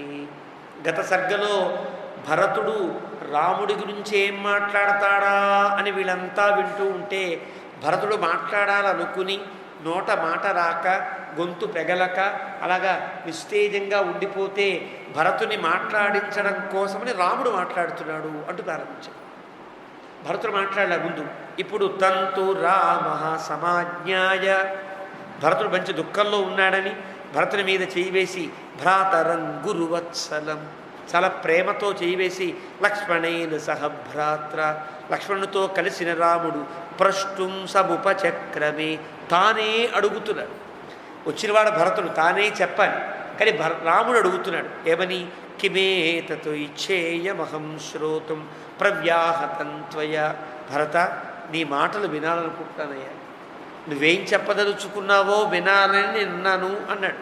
భరతుడికి మాట రావట్లేదు, కొంచెం కష్టంగా ఉన్నప్పుడు గొంతు పెగలదు కదా, కానీ నువ్వు మాట్లాడాలి.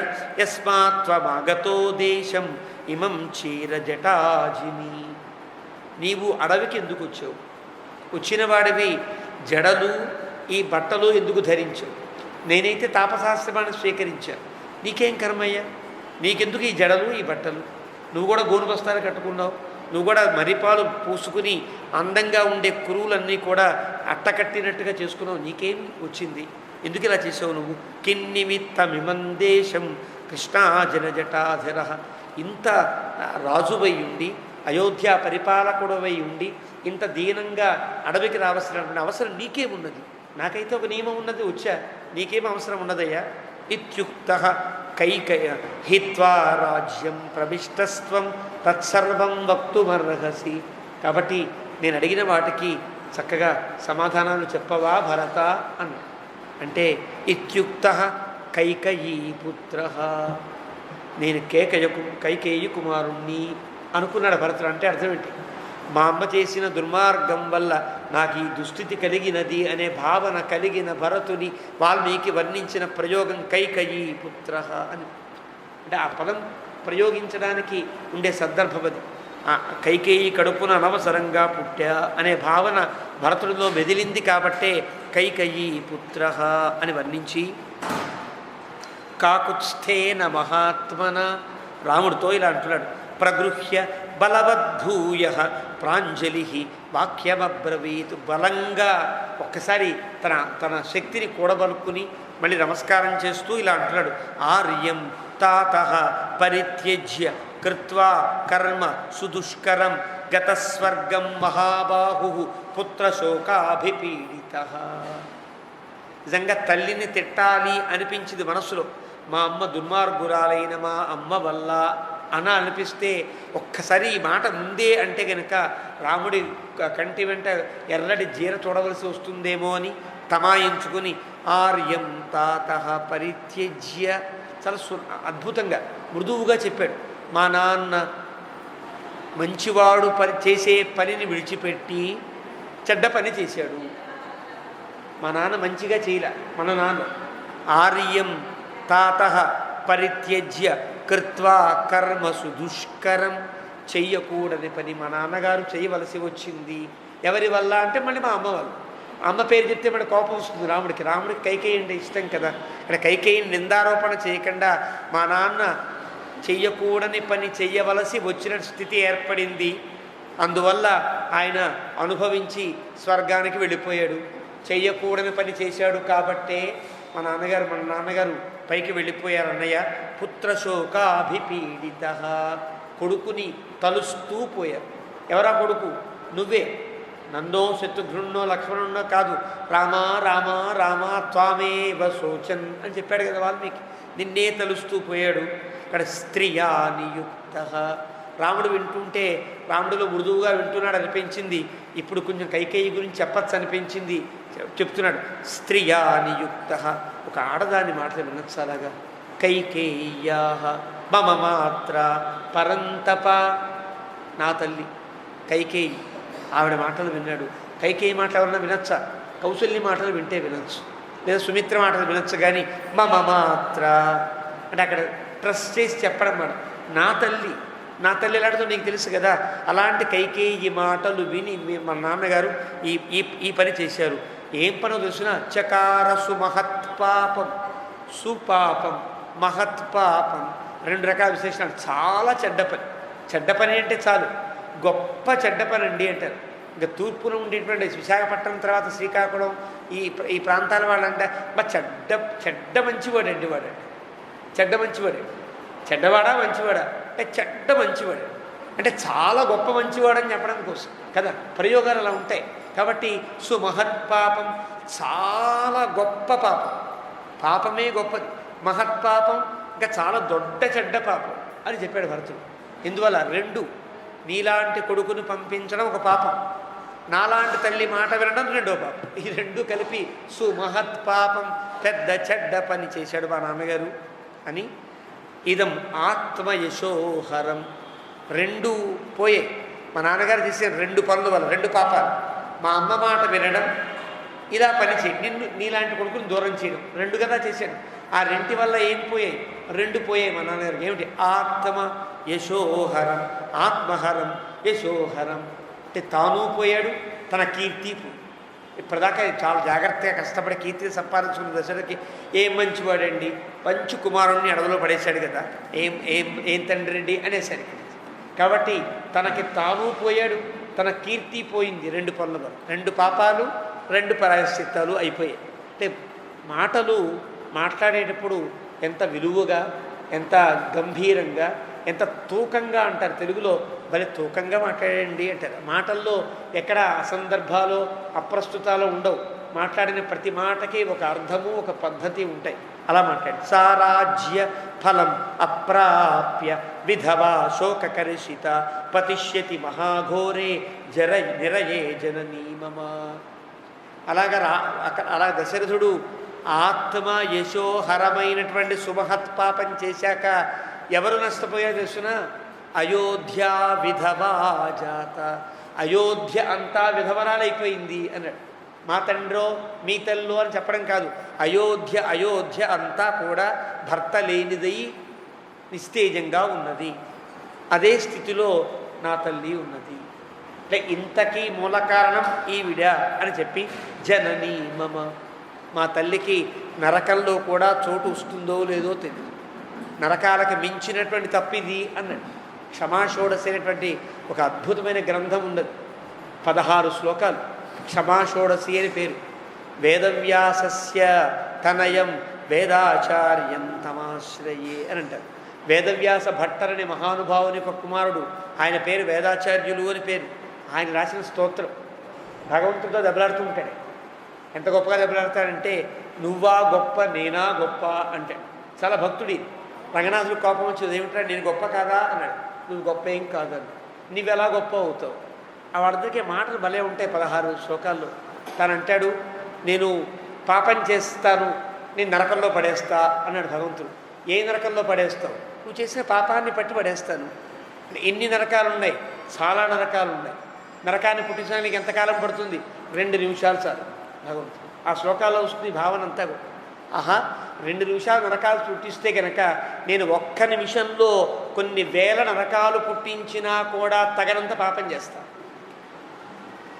నువ్వు నరకం పుట్టించాలంటే ఇటుకలు కావాలి, సిమెంట్ కావాలి, బిల్డింగ్లు కట్టాలి, యముణ్ణి పెట్టాలి, కింకర్లు పెట్టాలి, కత్తులు రంపాలు సిద్ధం చేసుకోవాలి. నాకేం ఒక్క మాట అంట, నువ్వు లేవంట, నీ భక్తులంతా దుర్మార్గులంట, గురువుగారు పరికి మాలినవాడంట. చాలు కదా. నేను చేసి చిన్న మాటకి నువ్వు ఎన్ని నరకాలు పుట్టించినా కూడా నేను ఇలా తిడుతూనే ఉంటా. నువ్వు నరకాలు పుట్టిస్తూనే ఉండు. ఈ 3 లోకాలు నరకాలతో నిండిపోతాయి. 14 భువనాలు నరకాలు అయిపోయినా కూడా నా తప్పుకి సరైన నరకం నువ్వు సృష్టించలేవు. కానీ నువ్వా గొప్ప నేనా? నువ్వే గొప్పరా. కాబట్టి ఏం చేస్తావు? నీ దగ్గర కరుణ ఉంది కదా, నువ్వు కనుక క్షమించాను అంటే అయిపోయి. క్షమించలేదు అన్నావా, నీకే శ్రమ ఎక్కువ.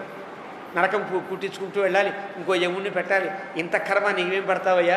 క్షమించాను ఒక్క మాట అనుచాను, నీకు శ్రమ తప్పుతుంది, నాకు శ్రమ తప్పుతుంది అని ఆ భగవంతుడితో దెబ్బలాట క్షమాషోడశి అనేటువంటి గ్రంథం.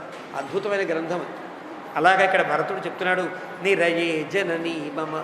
ఏ నరకంలో ఉంటుందో, నరకం సరిపోతుందో సరిపోదో అన్నట్టుగా మాట్లాడాడు. తస్య మే దాసభూతస్య ప్రసాదం కర్తుమర్హసి అభిషించస్వచాద్యైవ రాజ్యేన మఘవానివ.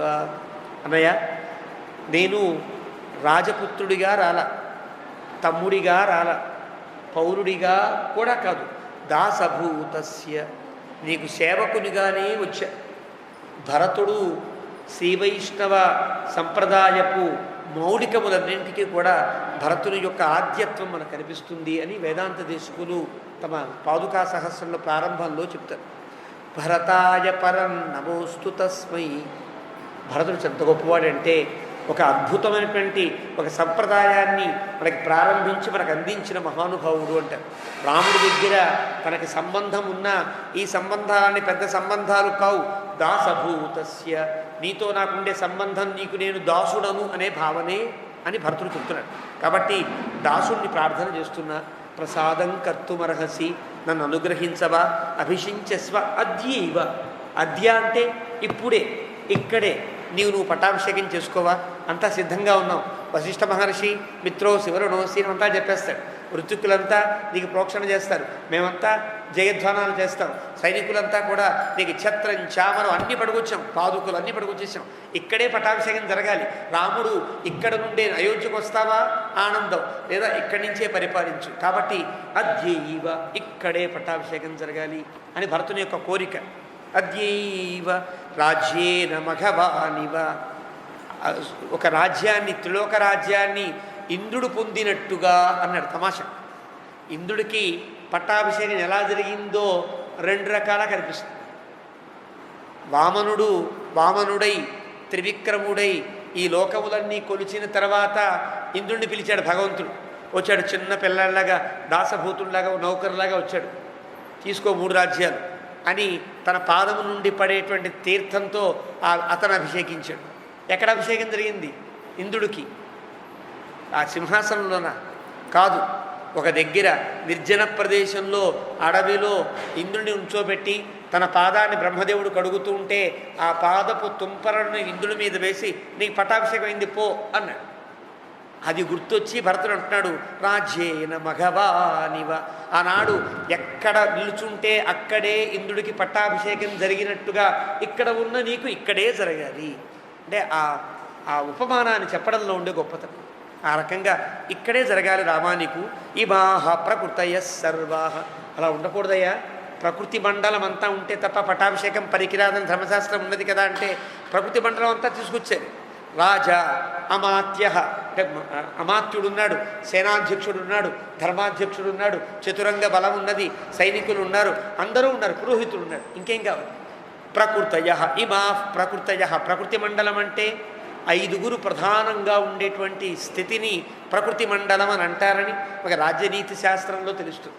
అంటే మంచి మంత్రి, ప్రధానమైన మంత్రి, సైన్యాధ్యక్షుడు, ధర్మాధ్యక్షుడు, ఉత్తమ కులగురువైనటువంటి రాజగురువు, పురోహితుడు, ఈ 5గురు ఉంటే పట్టాభిషేకానికి ప్రకృతి మండలం అని అంటారు. వీళ్ళందరినీ కావాలని చూసుకొచ్చారు. వశిష్ఠుడు ఇక్కడ నడిపించాల్సిన అవసరమేమో. వశిష్ఠుడు ఎందుకు రావాలి? పురోహితులంతా ఎందుకు రావాలి? వామదేవాదులంతా ఇక్కడ ఎందుకు రావాలి?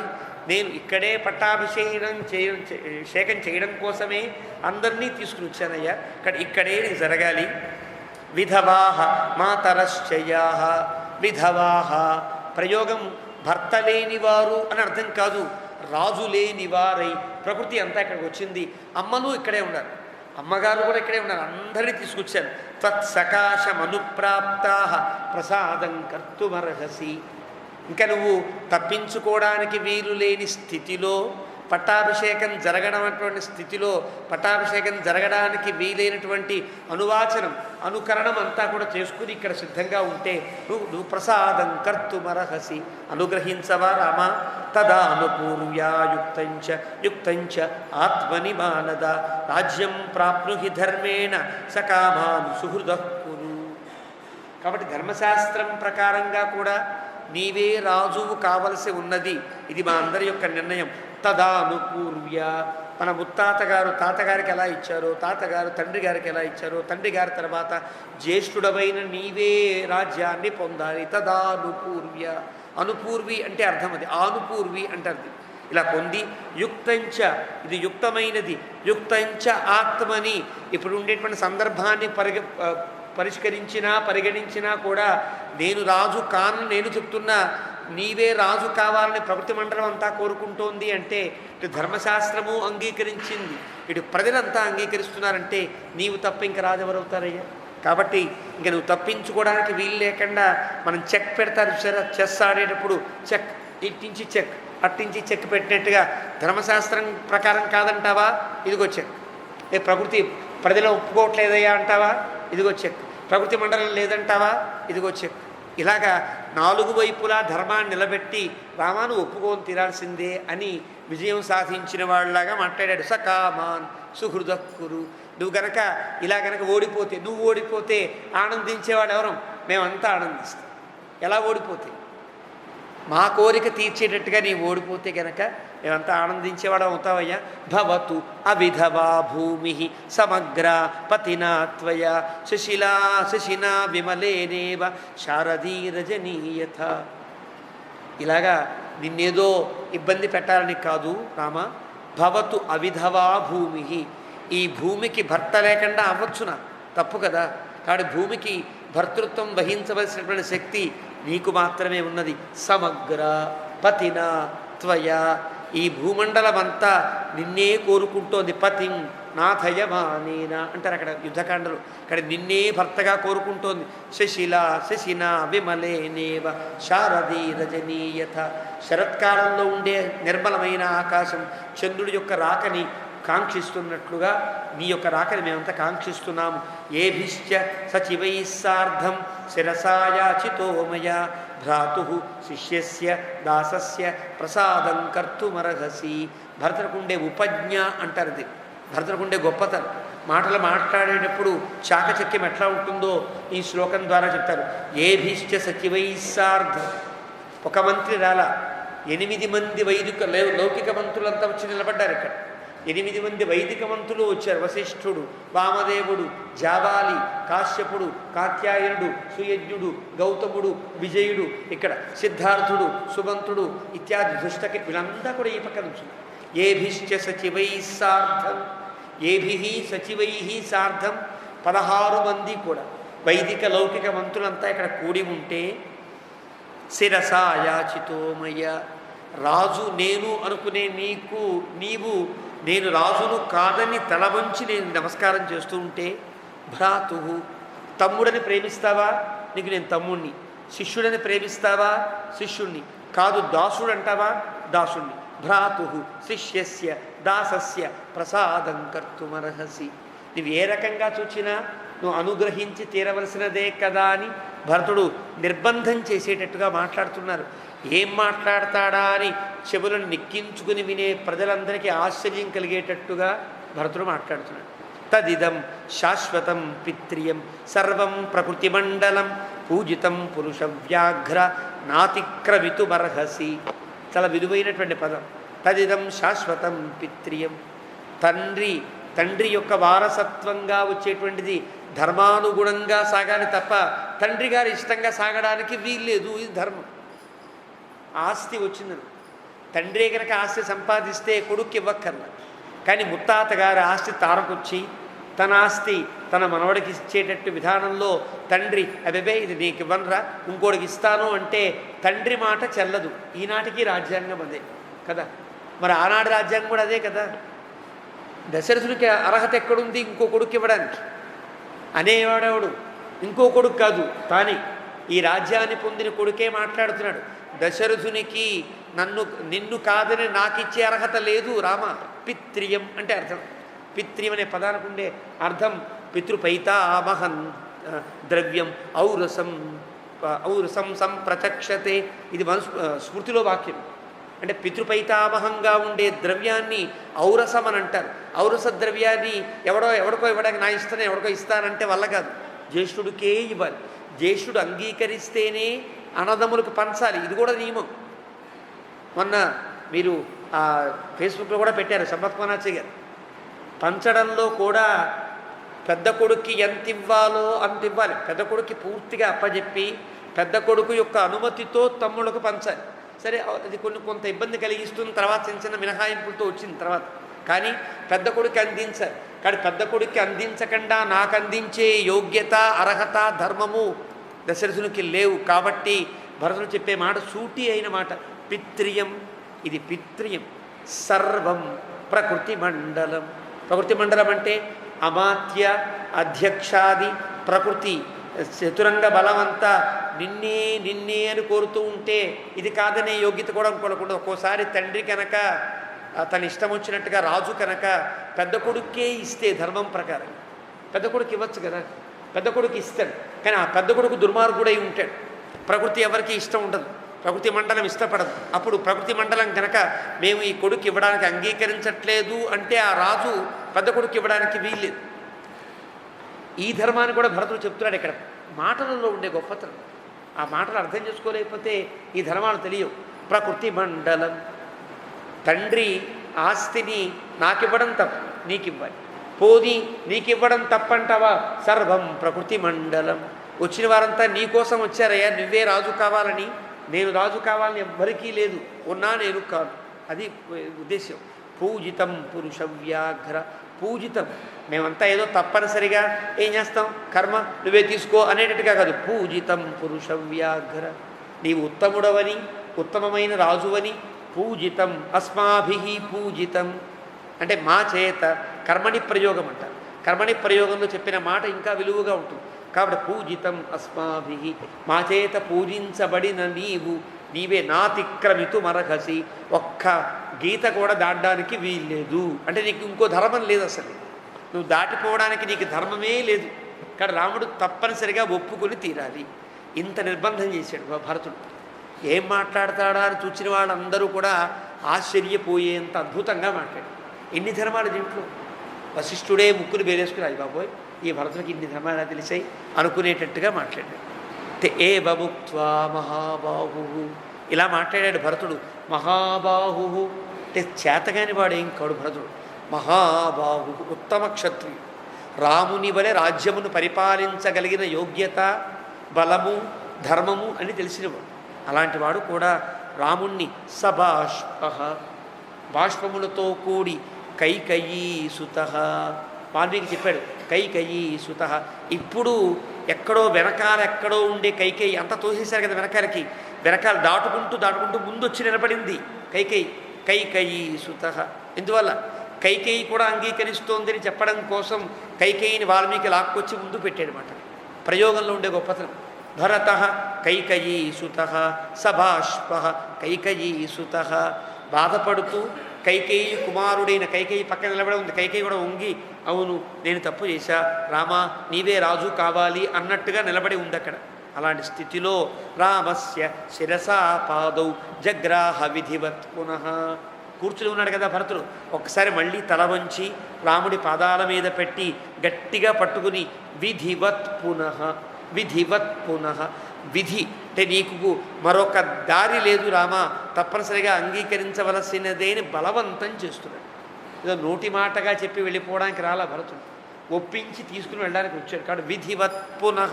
మళ్ళీ ఇందాకన పట్టుకుని పాదాలు ప్రార్థన చేసిన వాడు మళ్ళీ గట్టిగా పాదాలు నొక్కి ప్రార్థన చేస్తున్నాడు. జగ్రాహ అంటే అర్థం, జగ్రాహం ఉండే క్రియాపదం గట్టిగా పట్టుకుని, లిట్ ప్రయోగం అన్నమాట.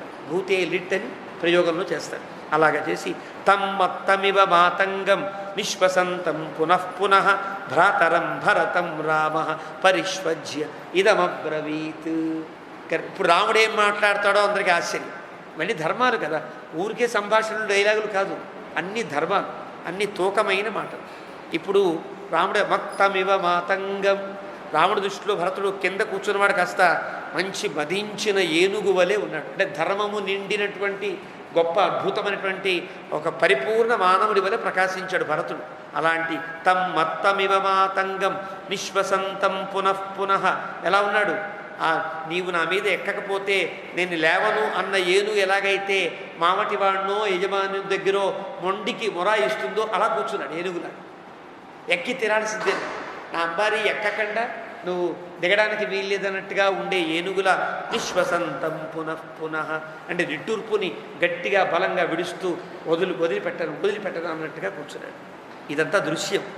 అలా అని భ్రాతరం భరతం రామ, దాసుడుగా రాముడు భావించల, శిష్యుడుగా భావించల. భ్రాతరం భరతం రామ, నువ్వు నా తమ్ముడివిరా అన్నాడు. అంటే దాసత్వం ఇష్టం లేదా అంటే దాసత్వము పొందవలసిన స్థితి కాదు, నాతో సమానమైన వాడివి నీవు అని చెప్పడం కోసమని రాముడు భ్రాతరం అని ప్రయోగం చేశాడు. అది రాముడు గొప్పతనం. భరతుడి నుంచి గొప్పతనం, నేను నీకు దాసుణ్ణి అంటాడు, నువ్వు నాకు తమ్ముడివి అంటాడు రాముడు. అంటే అట్టించి ఉండవలసిన భావన అది, ఇట్టించి ఉండవలసిన భావన అది. ఇది తేడా అని ఒకసారి కౌగిలి పరిష్వజ్య ఇదమబ్రవీత్. కాళ్ళ దగ్గర కూర్చుంటే అలాగే గట్టిగా కాళ్ళకి అదిమి పెట్టుకుని కౌగిలించుకుని రాముడు ఇలా మాట్లాడుతున్నాడు. కులీనః, ఎంత గొప్ప వంశంలో పుట్టినవాడివి, ఇలా బేలగా మాట్లాడవచ్చునా? రాముని యొక్క ప్రయోగంలో ఉండే గొప్పతనం. కులీనః అంటే ఇంత గొప్ప వంశంలో పుట్టినవాడు ఎవడు కూడా ఇలా బేలగా మాట్లాడడానికి వీల్లేదు, ఇంత యాచించకూడదయ్యా నువ్వు నన్ను యాచిస్తున్నావు కదా, యాచన పనికి రాదు రాజులకి. కులీనః సత్వసంపన్నః, నీకు ధర్మాన్ని బాగా తెలిసిన వాడివి కదా, కాబట్టి సత్వసంపన్నః తేజస్వీ, నువ్వు పరిపాలించలేని వాడివి కావు. తేజస్వీ చరితవ్రతః, ఇది వరకు నీకుండేటువంటి ఆ యోగ్యత, రాజధర్మాలని పాటించవలసిన యోగ్యతని గతంలో మేము అందరం చూసాం.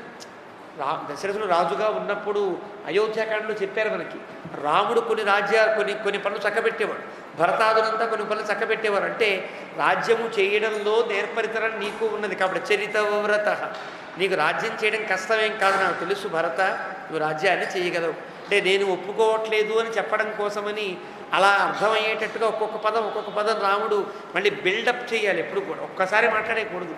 మాటలలో తప్పని స్థితిని కలిగించేటట్టుగా మాట్లాడే ధోరణి ఉండాలి తప్ప ఇష్టం వచ్చినట్టుగా మాట్లాడేది నేను రాను రామా, నేను రాను భర్త అంటే అయిపోతుంది అనకూడదు. అలాగే కులీనః, మీరు అడగవచ్చునా? తేజస్వి, చేతగాని వాడివా? చరితవ్రత, ఇదివరకు రాజ్యం ఉంటే నీకు అలవాట్లేదా? రాజ్యం చేసిన వాడివే కదా, రాజ్యం ఎలా ఉంటుందో నీకు తెలియందే ఉంటుందయా భరత అంటూ భరతుణ్ణి మానసికంగా మళ్ళీ ప్రిపేర్ చేస్తున్నాడు. రాజ్యం కోసం నువ్వు తగిన వాడివి అని చెప్పడం కోసం చేసి రాజ్యహేతో కథం పాపం ఆచరే త్వద్విధో జనః, రాజ్యం కోసమని ఇంత పాపం చేస్తావా భరత అని అడిగాడు. ఆశ్చర్యం కదండి. నాకివ్వకుండా నువ్వు లాక్కుంటే పాపం అనాలి, కానీ నీకు నీవు పొందిన రాజ్యాన్ని నాకివ్వడం పాపం కదా అన్నాడు రాముడు. తప్పు కదా అన్నాడు. ఒకసారి భరతుడు మంచి డైలమాన పడినట్టే అయింది. నాకు ఇన్ని ధర్మాలు తెలిసాయి, ఈ ధర్మాన్ని ఎక్కడ మిస్ అయ్యా అన్నట్టుగా. అలాగా ఏంటి ధర్మం, నేను చేసిన పాపమేమి, రామా రాజ్యం నీవు తీసుకో అంటే ఇది మహాపాపంగా రాముడు ఎందుకు చెప్తున్నాడు అన్నట్టుగా భరతుడు ఒకసారి సైలెన్స్గా, అంటే రాముడు నువ్వేం మాట్లాడింది నేను ఒప్పుకోనయ్యా, నువ్వు రావాల్సిందే అని తొందర పెట్టే అవకాశం లేని స్థితిలో రాముడు కల్పించాడు. ఎప్పుడు కూడా మాట్లాడేవాడు ఇద్దరు ఉంటారు, వాద ప్రతివాదులు అని అంటారు. వాళ్ళని ఎలా మాట్లాడారు, వాదం చేసే వ్యక్తి శరీర కనుక వాదం చేస్తుంటే అతను చెప్పినటువంటి ప్రశ్నలన్నీ తీసుకుని ఈ ప్రశ్నలకి అందరి ఒకే సమాధానం చెప్పకూడదు. ఈ ప్రశ్నకి సమాధానానికి వాడికే గుండెకి తగిలి వాడు ప్రిపేర్ అయిపోయి ఇతను సమాధానం చెప్పకపోయినా కూడా సారీ సార్ అని వెళ్ళిపోయేటట్టుగా చెయ్యాలి. అది వాద లక్షణం. రాముడికి వాద లక్షణం బాగా తెలుసు అని అర్థమవుతుంది ఇక్కడ. ఇక్కడ చెప్పే తీరులో రాజ్యహేతో కథం పాపం ఆచరేతు త్వద్విధో జన, నీ వంటి వాడు రాజ్యం కోసమని ఇంత పాపం చేయవచ్చునా అని. ఒకసారి భరతుడికి స్టన్నైనట్టుగా అయిపోయాడు. ఏమిటి నేను చేసిన పాపం, నాకు రాజ్యం వస్తే అన్నవి నీవే పొందాలి అని నేను నీకు ఇస్తూ ఉంటే నేను పాపం చేశానా అన్నట్టుగా అయ్యాడు. నా దోషం త్వయి పశ్యామి. వెంటనే రాముడు అంటాడు, నీ ఎందు తప్పేమీ లేదు భర్త, తప్పు నీ ఎందు ఏం లేదు. నతు దోషం ప్రపశ్యామి త్వయి సూక్ష్మమపి అరిసూదన. నువ్వు చేసిన పనిలో ఏ తప్పు లేదు, కానీ నేను రాజ్యాన్ని పొందడం పాపం అవుతుంది అని అక్కడ భావన. నువ్వు రాజ్యం ఇవ్వడం పాపం అని కాదు, నువ్వు రాజ్యం నాకు ఇవ్వడం, నేను ఆ రాజ్యాన్ని పొందడం అనేది పాపాన్ని పరిగణింపజేస్తుంది. కానీ నువ్వు చేసిన పనిలో ఏమాత్రం తప్పు లేదు భరత. నచాపి జననీం బాల్యాత్ త్వం విగర్హితుమర్హసి. ఇందాక ఎంత మాట అన్నావు, తల్లిని అనవసరంగా ఈ తల్లి వల్ల అనేసవే, కైకేయి వల్ల ఇంత దుర్మార్గం జరిగింది అన్నావు కదా, అది తప్పు కదా అనొచ్చాలగా తల్లిగారిని. విగర్హిత నచాపి జననీం బాల్యాత్. చిన్నప్పటి నుండి ఎప్పుడూ మనం తల్లిని ఏదన్నా మాట అన్నీ ఎరుగుతుమా, మనంతా తల్లులన్నీ అందరినీ కూడా సమానంగా గౌరవించిన వాళ్ళం కదా. నీవు ఎప్పుడు మధ్యమాంబ అయినటువంటి కైకేయిని ఎందుకు నిందించావు, నిందించవచ్చునా, తప్పు, ఆ తప్పు చేసావు. కాబట్టి నీ ఎందు చిన్న తప్పు కూడా ఏం లేదు భరత అంటూనే నువ్వు తల్లిని నిందించావు కదా, తప్పు కదా అన్లా. తల్లిని ఎందుకు నిందించావు అని అడిగాడు. అని కామకారో మహాప్రాజ్ఞ గురూణాం సర్వదానఘ ఉపపన్నేషు దారేషు పుత్రేషు చ విధీయతే. విశిష్ట ధర్మాన్ని రాముడు చెప్తున్నాడు ఇక్కడ. నిజంగా ధర్మశాస్త్రం ప్రకారంగా తల్లి తండ్రుల తాతల ముత్తాతల ఆస్తిని ఆ తండ్రి తన ఇష్టం వచ్చినట్టుగా పంచే అవకాశం లేదు, పెద్ద కొడుకుని బట్టే పాటించాలి. కానీ రాముడు విశేష ధర్మాన్ని చెబుతూ అంటున్నాడు, కామకారో మహాప్రాజ్ఞ గురూణాం సర్వదా అనఘ. మన నాన్నగారు ఆయన ఇష్టం వచ్చినట్లుగా ఆయన రాజ్యాన్ని ఇవ్వవచ్చును అని ప్రారంభించాడు తన ఉపన్యాసాన్ని. దానికి మళ్ళీ ఉపపన్నాలు చెప్తాడు, ఉపపన్నేషు దారేషు పుత్రేషు చ విధీయతే. ఇది ఏం చెప్పేది కాదయ్యా, ధర్మశాస్త్రం అంగీకరిస్తోంది అని చెప్పాడు. ఏమి ధర్మశాస్త్రం? తమాషా ఏంటంటే తండ్రి ఆస్తిని పంచాలి, పెద్ద కుమారుడికే ఇవ్వాలి. కానీ ఆ కుమారుడంతా తండ్రి ఎలా చెప్పినా అంగీకరించే వాళ్ళమని విధేయులుగా ఉన్నప్పుడు తండ్రి ఎవరికిచ్చినా తప్పు లేదు. ఇది ధర్మశాస్త్రం. కానీ రాముడు చెప్పాడు విధీయతే. ఈ ధర్మశాస్త్రం మర్చిపోయావా భరత? ఇది కూడా ఉన్నది. తనకిష్టమొచ్చిన భార్యలకు లేదా తన ఇష్టం వచ్చిన కుమారులకు ఆ తండ్రి పంచే అవకాశం ఉంటుంది. ఎప్పుడు? మనం సత్సంతానమైనప్పుడు, మనమంతా మంచివాడమైనప్పుడు. మనం మంచివాడమా కాదా? ఏమంటాడు భరతుడు? మంచివాడమే. కాబట్టి దశరథుడిని అనవచ్చునా? అలాగా అనడానికి వీల్లేదు. దశరథుడు చేసింది మంచా తప్ప? కరెక్టే. ఆయనకి అధికారం ఉన్నది. కాబట్టి కైకేయిని తిట్టవద్దు, దశరథుని తోలనాడవద్దు. ఇది భరతుడికి చాలా మృదువుగా సున్నితంగా రాముడు చెప్పిన గుణపాఠం. గుణపాఠం అనొద్దు, పాఠం చెప్పాడు. దశరథుని తప్పు లేదు, దీనికి ధర్మశాస్త్రం ఉన్నది, కైకేయి తప్పు లేదు, ఇలా మాట్లాడవలసిన అవసరం కూడా ఏం లేదు, మాట్లాడరాదు. అయ్యా ఇలా వేచే చేయండి.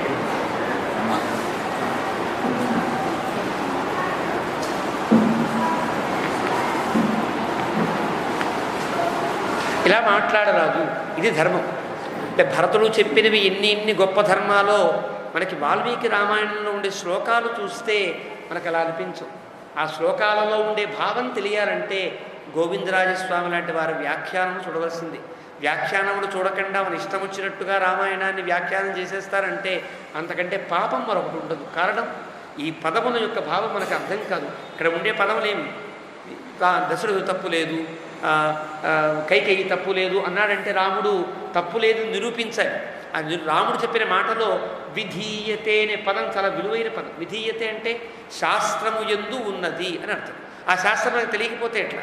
ఆ శాస్త్రాన్ని తెలుసుకోకుండా ఇక్కడ అర్థం చెప్పే అవకాశం, అర్హత మనకు లేదు. కాబట్టి రాముడు చెప్పేటువంటివి అన్ని ధర్మశాస్త్రానుగుణమైనటువంటి సమాధానాలు ఇవన్నీ కూడా. కాబట్టి వయం అస్య దశరథ మహారాజుకి పితృపైతామహమైనటువంటి పిత్రియం అయినటువంటి ఈ రాజ్యాన్ని ఇష్టమొచ్చిన భార్యకు ఇష్టమొచ్చిన కుమారుడుకు ఇచ్చే అర్హత ఉన్నది. నువ్వు చెప్పిన మాట చల్లది ఇక్కడ ధర్మం. ఎందువల్ల? మనమంతా సత్సంతానం అయినప్పుడు, మనమంతా మంచి పిల్లలం కదా.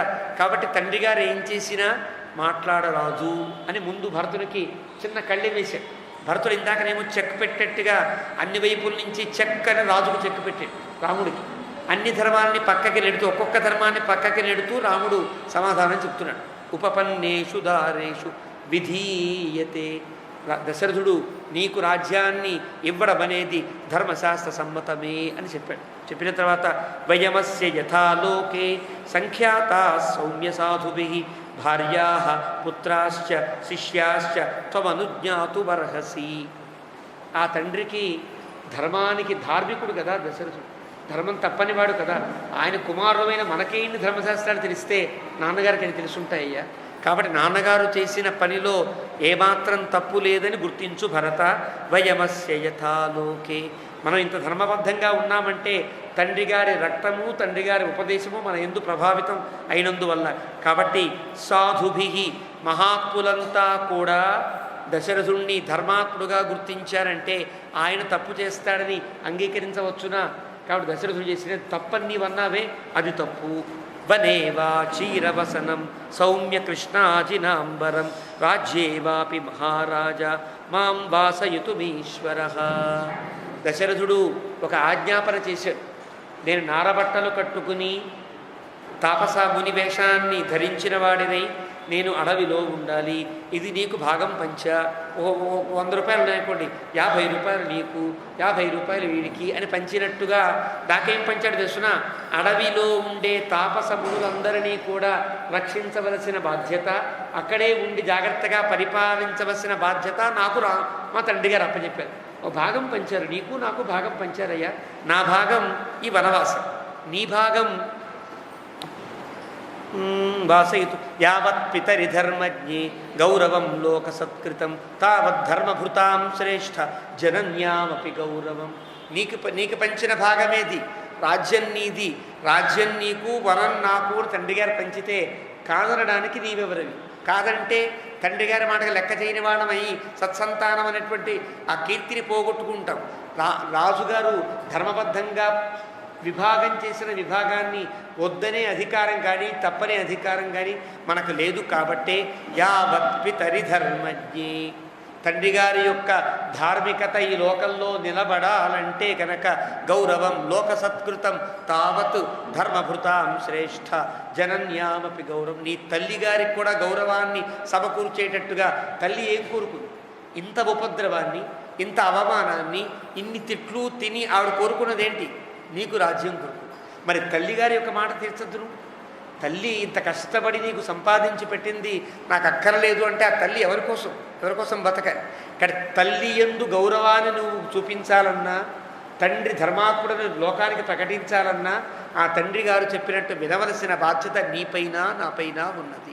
ఇప్పుడు అన్ని వైపుల నుంచి చెక్ పెట్టినటువంటి భరతునికి అన్ని పావులు కదిపేశాడు రాముడు. అంటే తీరిపోయి ధర్మం రాముని పట్ల నుంచి ప్రవర్తిస్తోంది. ఇప్పుడు ప్రవర్తించి ఏతాభ్యాం ధర్మశీలాభ్యాం వనం గచ్చేతి రాఘవ.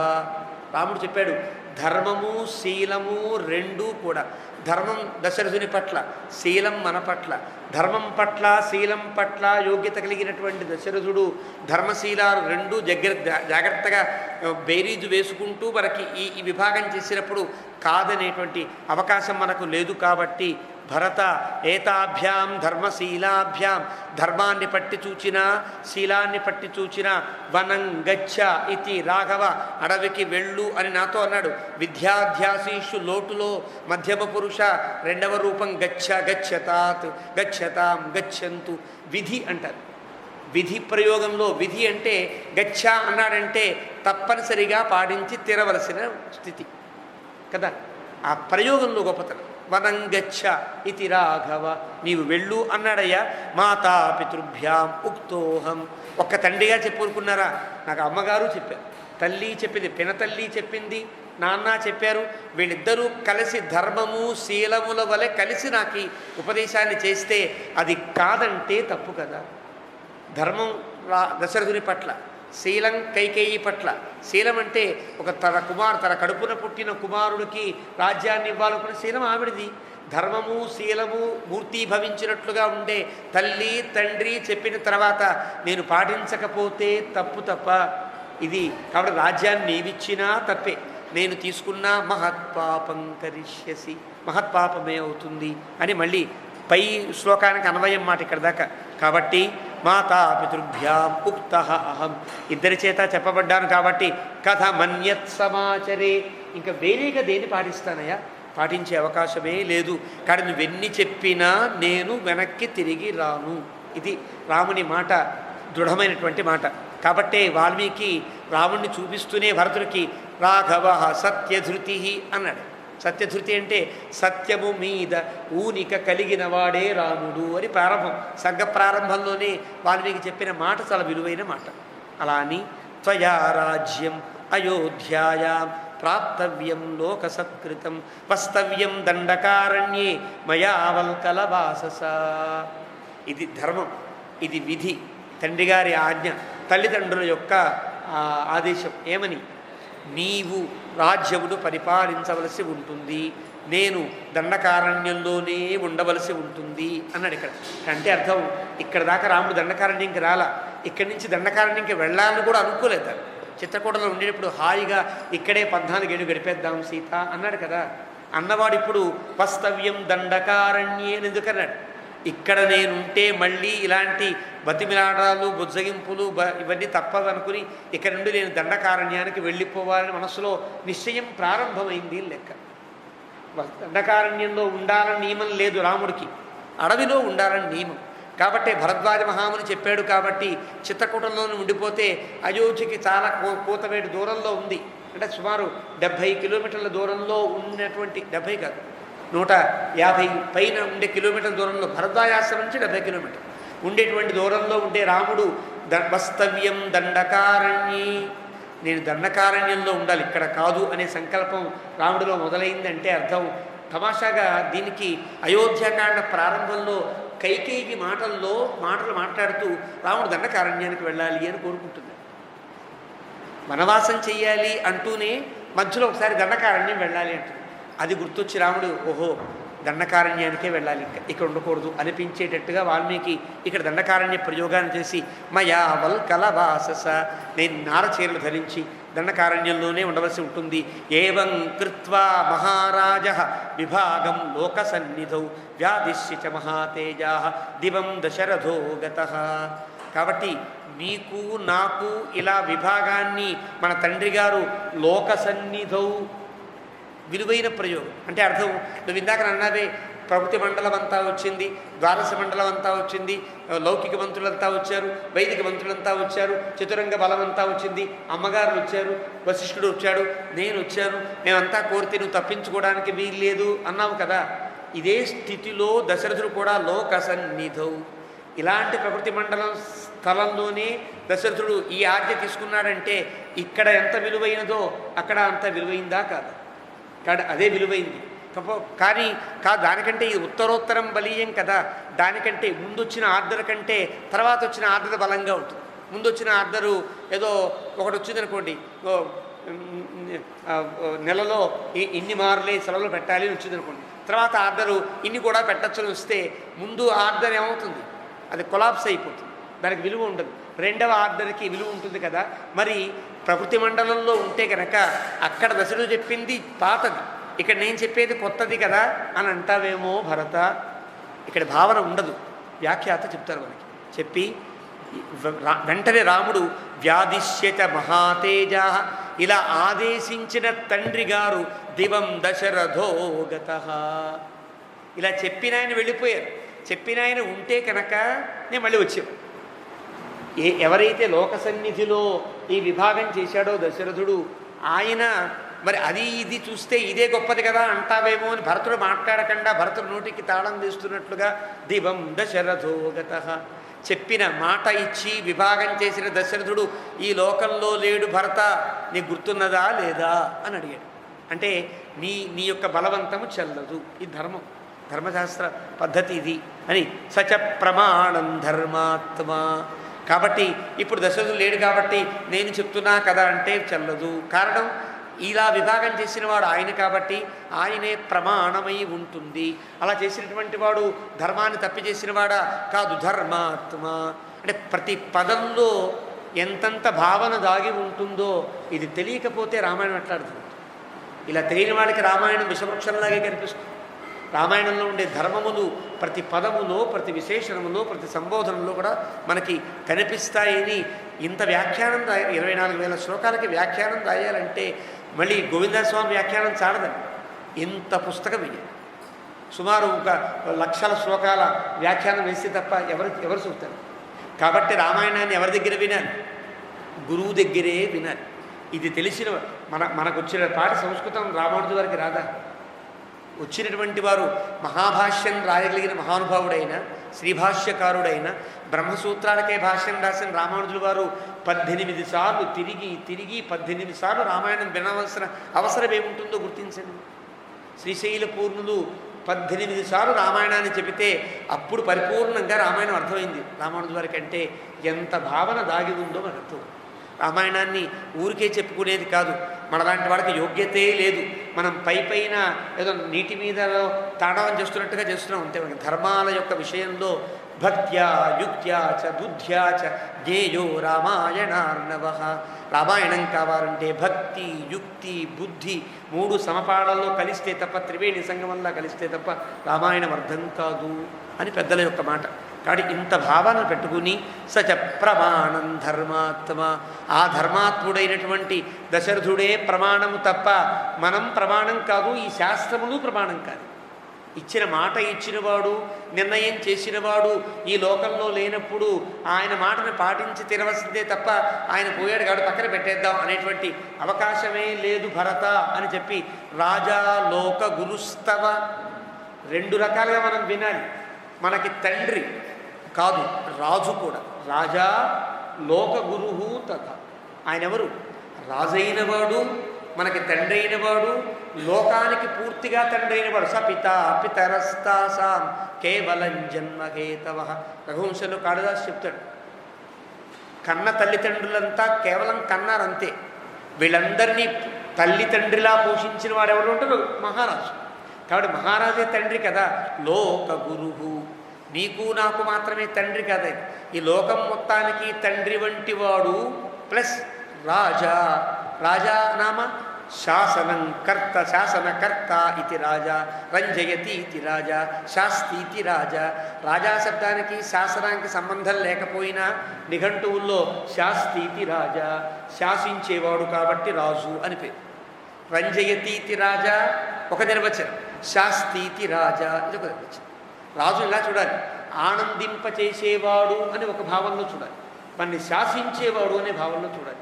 ఎప్పుడు ఆనందింపచేయాలో ఎప్పుడు శాసించాలో తెలిసిన వాడే రాజు ఉండాలి అని చెప్పడం కోసం. అదృశ్యశ్చ అభిగమ్యశ్చ యాదో రత్నైరివార్ణవ. ఒక సముద్రంలాగా ఉండాలి రాజైన వాడు.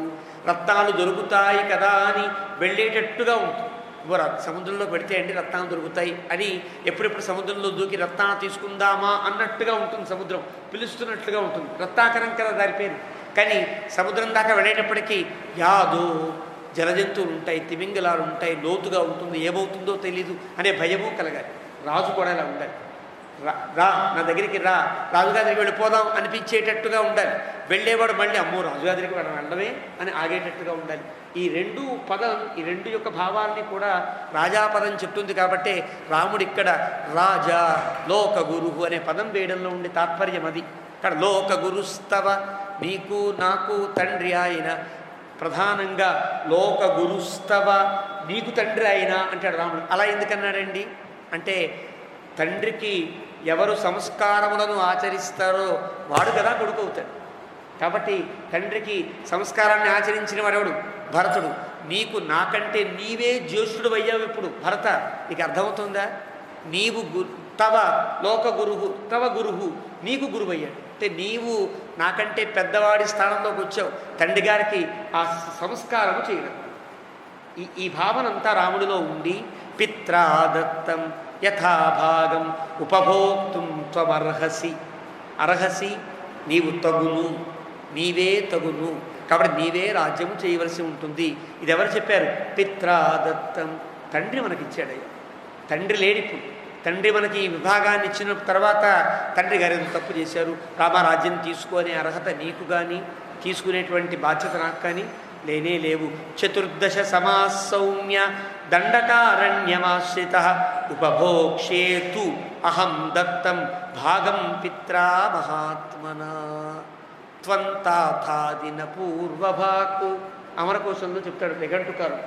తూ అనే పదం ప్రయోగించాడంటే ఇంతకు ముందుండే భావనంతా పక్కన పెట్టే, ఇప్పుడు చెప్పే మాట జాగ్రత్తగా విను అని అర్థం మాట. ఇక్కడ వాల్మీకి ఆ తూ అనే ప్రయోగాన్ని ప్రయోగం చేశాడు.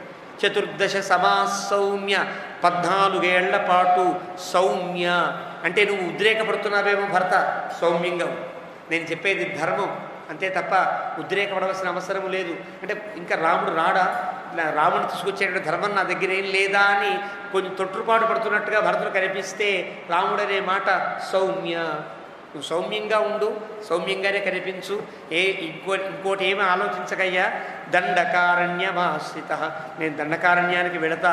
ఉపభోక్ష్యేతు అహం దత్తం, నేనైతే ఇక్కడి నుంచి దండకారణ్యానికే వెళ్ళి అక్కడే ఉంటా.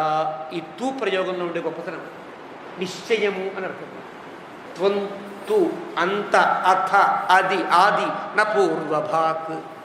తూ అనే ప్రయోగం వల్ల ఉండే గొప్పతనం వాల్మీకి ప్రయోగంలో రాముని మాటల్లో తెలుస్తోంది. ఉపభోక్ష్యేతు అహం దత్తం భాగం పిత్ర మహాత్మన, నేను అడవిలోనే ఉంటా, ఇది మా నాన్నగారు నాకు ఇచ్చిన ఆస్తి అని రాముడు తన ఉపన్యాసాన్ని ముగించాడు. యదబ్రవీన్ మాం నరలోక సత్కృత పితామహాత్మా విబుధాధిపోపమః తదేవ మన్యే పరమాత్మనోహితం న సర్వలోకేశ్వర భావమప్యహం. నిశ్చయంగా రాముడు చెప్పే మాట యదబ్రవీన్ మాం, ఏదైతే నన్ను గూర్చి మా నాన్నగారు చెప్పారో, నరలోక సత్కృత, నరలోకమంతటి చేత ధర్మాత్ముడని కీర్తించబడ్డ మన నాన్నగారు ఏదైతే నాకు చెప్పారో, పితామహాత్మా, ఆయన మహాత్ముడు, ఆయన పిత మనకు తండ్రి, విబుధాధిపోపమః, విబుధ అధిప, అధిప ఉపమః, దేవేంద్రుతో సమానమైన వాడు. దేవేంద్రుని యొక్క శాసనాన్ని ఎవరూ ఉల్లంఘించడానికి వీల్లేదు. దేవేంద్ర శాసనాన్ని ఉల్లంఘించిన వాడికి రాక్షసుడు అని పేరు. రాక్షసుడు అంటే పళ్ళు కూరలుండి భయంకరంగా మత్సలుండి ఏవో ఉంటే వాడు రాక్షసుడు కారండి. దేవేంద్ర శాసనం అంటే భగవత్ శాసనం. భగవత్ శాసనాన్ని ఎవడైతే తృణీకరిస్తాడో వాడల్లా రాక్షసుడితో సమానం అవుతాడు. కాబట్టి మన నాన్నగారు ఎలాంటి వారు? విబుధ అధిప, అధిప ఉపమః, దేవేంద్రుతో సమానమైన మన తండ్రి శాసించను భరత. తదేవ మన్యే పరమాత్మనోహితం. తమాషా ఇక్కడ పరం ఆత్మనోహితం, పరమాత్మనోహితం రెండు. దాన్ని వ్యస్త పదమును చేసుకుంటే ఒక అర్థం వస్తుంది, ఒకే పదం చేస్తే ఒక అర్థం వస్తుంది. తదేవ మన్యే, అదే తగును. ఎవరికి? పరమాత్మనః హితం, భగవంతుడికి హితమైనది అదే. అంటే ఎవరా భగవంతుడు? తనే, తనకదే హితం. కారణం తన అవతార పరమార్థమే అది కదా. పరమాత్మనోహితం ఒక అర్థం, పరం ఆత్మనోహితం, మిక్కిలి మన ఇద్దరికీ కూడా ఆ హితమైనటువంటిది అని ఒక అర్థం. ఆ పరమాత్మను కలపడంలో ఉండేటువంటి సౌందర్యం అది. అని న సర్వలోకేశ్వర భావమప్యహం. ఇప్పుడు అయోధ్యకి రాజపట్టాభిషేకం కాదు భరత, ఈ అన్ని లోకములకు నీవే రాజువి, నీకే పట్టాభిషేకం చేస్తానని దేవేంద్రుడే వచ్చినా నేను ఎక్కను, సింహాసనం ఎక్కను, అడవిలోనే ఉంటాను. ఇంకేం మాట్లాడతాడు భరతుడు? ఇంకా భరతుడి యొక్క మాటలకు అవకాశం లేని రీతిలో భరతుడు ఎన్నెన్ని ధర్మాలు చెప్పాడు. నిజంగా భరతుడు చెప్పిన ధర్మాలు కనుక మనం చూస్తే రాముడు ఖచ్చితంగా రాకపోతే తప్పు చేసినవాడు అనిపించింది మనకి. కానీ రాముడు చెప్పిన ధర్మాలు విన్న తర్వాత రాముడు ఎంత ధర్మాత్ముడో తెలుస్తుంది. రామాయణం అర్థం కావాలంటే కథ చూస్తే అర్థం కాదు. రాముని యొక్క రామాయణానికి వాల్మీకి పెట్టిన పేరు రామకథ అని కాదు, రామాఖ్యానము అని కాదు, రామపురాణము అని కాదు, రామ అయనం అంటే రాముని ప్రవర్తనము అని అర్థం. ప్రవర్తన బట్టే రాముని అర్థం చేసుకోవాలి తప్ప కథల్ని బట్టి కావ్యాన్ని బట్టి అర్థం చేసుకోవడానికి అవకాశము లేదు. న సర్వలోకేశ్వర భావమప్యహం. సర్వలోకేశ్వరానికి నీవే రాజువి అన్నా, నీవే దేవుడివి అన్నా కూడా నాకు ఆ భావన అక్కర్లేదు అని ఒక అర్థం మాట. వశిష్ఠుడు వచ్చి నాకు తెలుసు రామా, నీవు భగవంతుడివి, భగవంతుడికి ధర్మాలని వర్తించవు, ఇవన్నీ నరలోకానికి సంబంధించిన ధర్మాలు కాబట్టి నీవు రాజుగా ఉండడానికి అన్ని రకాల యోగ్యుడివిని వశిష్ఠుడు చెప్పినా నేను విననని వశిష్ఠుడి కాళ్ళకు కూడా బంధం వేసేటట్టుగా రాముడు మాట్లాడిన మాట న సర్వలోకేశ్వర భావమప్యహం. నీవే దేవుడివి అని ఎవరు చెప్పినా కూడా నేను దండకారణ్యంలోనే ఉంటాను, అయోధ్య రాజ్య సింహాసనం ఎక్కను అని రాముడు ఈ 104వ సర్గతో తనకు నిశ్చితమైన అభిప్రాయాన్ని భరతుడికి చెప్పాడు. ఇంకా ఎవ్వరికీ డౌట్ కలగదు, వశిష్ఠుడికి అస్సలు కలగదు. పాపం పైన ప్రయత్నం చేస్తాడు. జాబాలి ఇదంతా ధర్మం కోసం కదా రాముడు చేస్తాడు, ధర్మమే అసలు అధర్మం అని చెబుదామని పాప ఆయన ఏదో కొత్త వాదాన్ని లేవదీస్తాడు. అది తర్వాత సర్గంలో మనకు తెలుస్తుంది. రామానుగ్రహంతో ఇప్పటిదాకా ఈ ప్రసంగాన్ని చేసుకునేటువంటి భాగ్యం కలిగినందుకు ఈ ప్రసంగంలో అనుకోని అదృష్టం అంటారు. అనుకోని అదృష్టానికి అలభ్య లాభం అని పేరు, ఊహించం.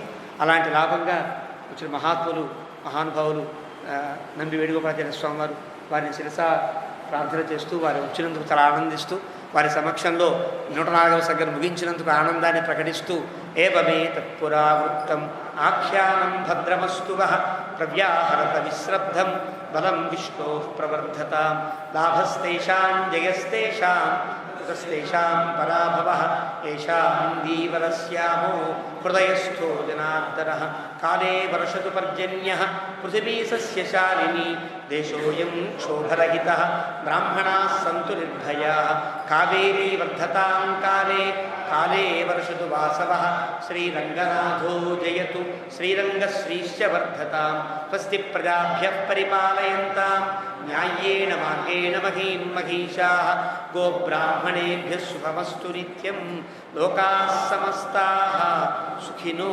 భవంతు. అస్మద్గురుభ్యో నమః.